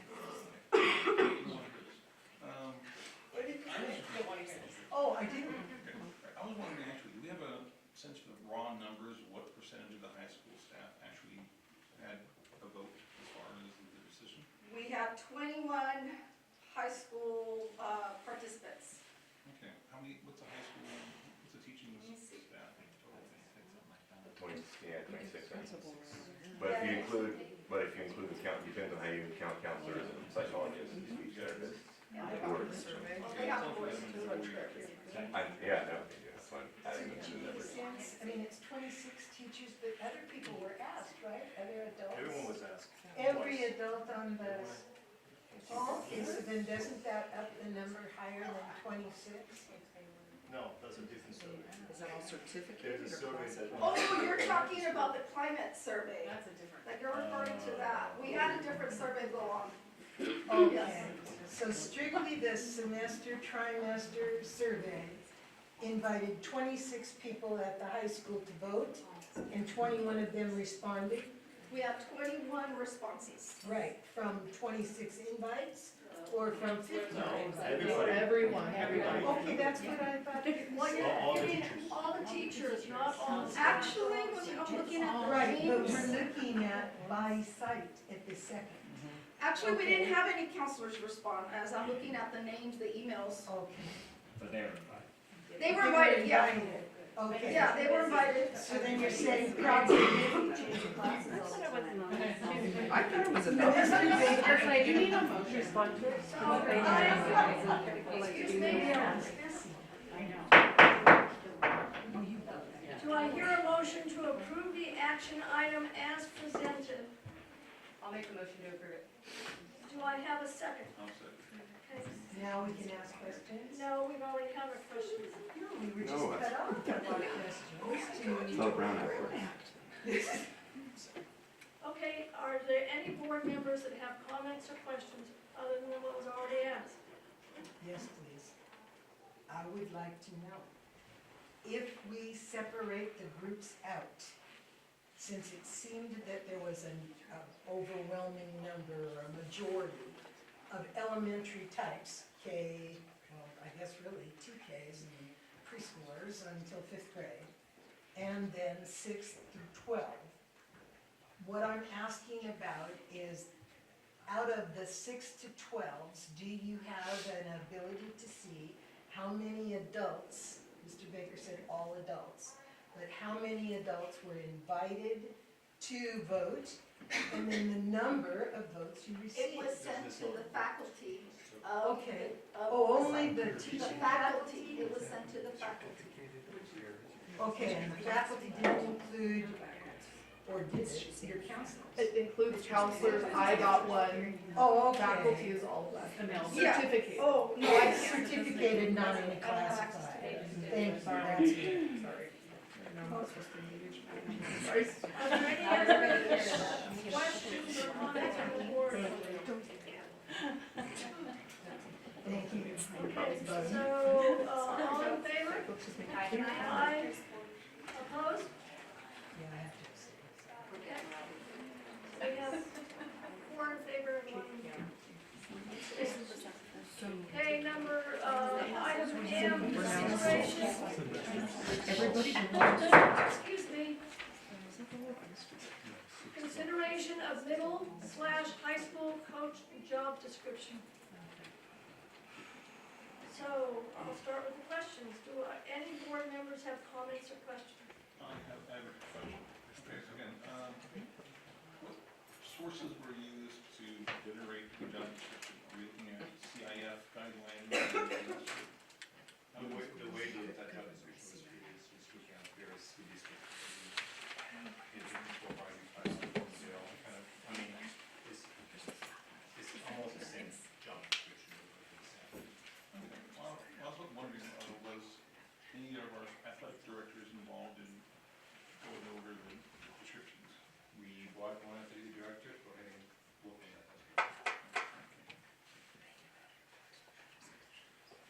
Any other questions or comments? Yes. The job descriptions, I spoke with Mr. Baker today, we were there. I was told that those positions only, it was the same idea for both the middle and the high school athletic directors. Now, I did The say. coaching or the AD? The AD. Because we're on coaching now. We're on coaching. We're not there yet. I'm sorry, excuse me, we're on this one. Oh, the job description, that's right. I'm sorry. That didn't get generated by any of our coaches, particularly who came up with ideas from other districts. And that was That's told this today. week also, then we add in, and we have 180 beginning of school year to kind of go over the coaches. Okay, and so, 280 beginning school year as well. well, when I read those descriptions earlier, it talks about the need for a credential not being important. That's just because if no credentialed teacher accepts a coaching position, as the ed code says they have first ops, then that's when you mean that no teaching credential is necessary. It's appreciated or something. What the teachers have the first, yeah, you see the education experience. Yeah, no, I saw But all also of the it. teachers have the first right on the coaching. Right, okay, and so that's the only reason that this is down. Right. Okay, so if a teacher is teaching without a credential, they have similar rights to the last line and not to the Well, it says second. teaching credential preferred, but not necessary. If we get to the, do you see it? Yeah, no, that's what I'm asking you. So, let's say I'm teaching, I don't have a credential. I've been approved by the board to work on an emergency status or whatever, but I don't have the real credential. After all the teachers who have been certificated. That apply have for their the- credentials. Who have the credential, apply for the job, and they say Okay. nobody wants that job, Right. then we go to them. Oh, okay, so you go to them, Teacher has and a then you go to certification them. first. Oh, okay. I just need to hire. Okay, do I hear a motion to approve, oh, sorry, okay. Do I have a motion to approve the consideration of the middle/high school coach job description? I'll make a As motion. presented. All in favor? Aye. Opposed? No, I was eyeing. Okay, we're on to item N, consideration of middle/high school athletic director job description. Do any Yeah. board members have comments or questions? Okay, I do. Okay, so currently, if I'm not mistaken, there's not one single athletic director at the high school, no, correct? That's correct. There's 4 at our district. Okay, so I'm assuming would this be basically criteria would be applied to this will be It's 2 middle school to high school. okay, but in any case, so regardless of the number of athletic directors as Bechtel for the high school, basically is a criteria that will be applied to all of the there's gonna be a problem with the appendix A because they're listed as two different topics. Excuse me, I can say that for you. I looked it up. I had told you, Mr. Baker, today that there were 3 of them, and I was mistaken. Of athletic directors, there are 4. but we have 3 Right. now. You have 3 that are currently working. Because one There are resigned. 4 Reworking, positions. Brian, I'm gonna ask you to speak like this. Second one. Nonetheless, I was asking that there were 4, I told you I thought there were 3 positions, and I was wrong, there are 4. It's full position, but one on the field. One is unfilled, okay, so that's what I'm asking. But that's what I'm asking, so consequently, this is more applied to the A1 schedule. Correct. Okay, and there will be an actual search to fill all 4 of those positions, and I would imagine. Okay, and you also told me today that there is no plan to make it a 1 full-time teaching equivalent position, to have 1 athletic director cover the whole thing, that was just process. No, we stay status quo, we stay as is, we just need a job description to make sure we know people what they're doing. Right now, we don't know how to evaluate our ADs, we don't know what they're doing, so this is gonna be clear. Oh, okay, and so who would be their direct supervisor? Principal, So the high school principal would High deal school with those principal, 2 and middle the school middle principal. school? Yeah. Oh, okay. Okay. Any other questions? Do I hear a motion to approve the action item, middle/high school athletic director job description? I'll make the motion to approve it. Do I have a second? I'll second. Okay, all in favor? Aye. Opposed? Okay, so the last item on the agenda, consideration of district family and community engagement specialist job description. Do any board members have comments or questions? This is something that we've had something real similar to in the past, where a job description is approved of, and the next thing you know, a position is filled. Whereas in the past, we often thought that it would come back to the board to fill that, to request permission, I guess, to fill a position that had a job description. What I'm really concerned here is that my understanding is that this is a position that would fill an office or whatever in the district office, and it would be a person who is supposed to be able to pick up the slack for the 3 homeschool liaison, or however we're saying that word, person. Family liaison, yeah, liaison. Either way, that would take that spot. It's a language event, okay? And so, and the concerns brought up about how are these people gonna be available? How is this person going to be available to take the place of those 3? Is still a serious question to me. I haven't gotten a really good answer. Actually, didn't get any answer. And there is no place where they show up on a salary schedule or anything else. It's something we already approved with CSEA, something we just have, according to CSEA, you have to negotiate that job description and also the service. So we work with, we call Fraser, so, in Tom. Tom? Yeah. Oh, okay. So then, why don't we have that information? We just want a job description today, that's all. It's up to the district and the CSEA to decide. Can I say something? Yeah. So this is a position for next year, and we do have to bring all of our salary schedules to approve for next year, so it would be placed on there and brought to the board for approval at that time. But it's definitely becoming a CSEA position. Yes.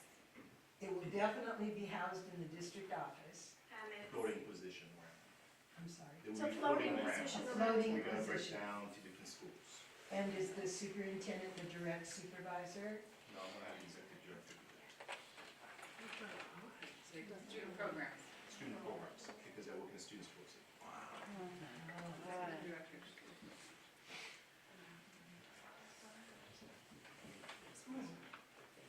Which pretty much says that with all the discussion on budgeting and things like that, there will be no look to the district office for cutting some places there. So that's not probably the item agenda.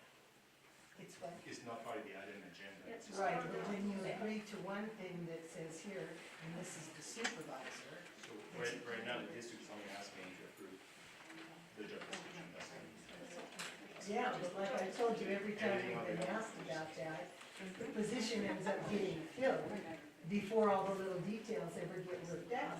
And then we end up with positions that, you know, We just got become three positions difficult. going away, we need to have a position in place. Right, since we got rid of the position before we had So something we in need to have a place. position in place. But it doesn't necessarily have to be this one, it just needs a position to We cover need- the We needs need of to have our. a family and community outreach specialist position. Okay, so are there any other questions from the board? Okay, do I hear a motion to approve the action item as presented, the district family and community engagement specialist job description? I move that we approve the action item as a third reading. Do I have a second? All in favor? Aye, opposed? No, All right then, so that's the end of the agenda, so the meeting is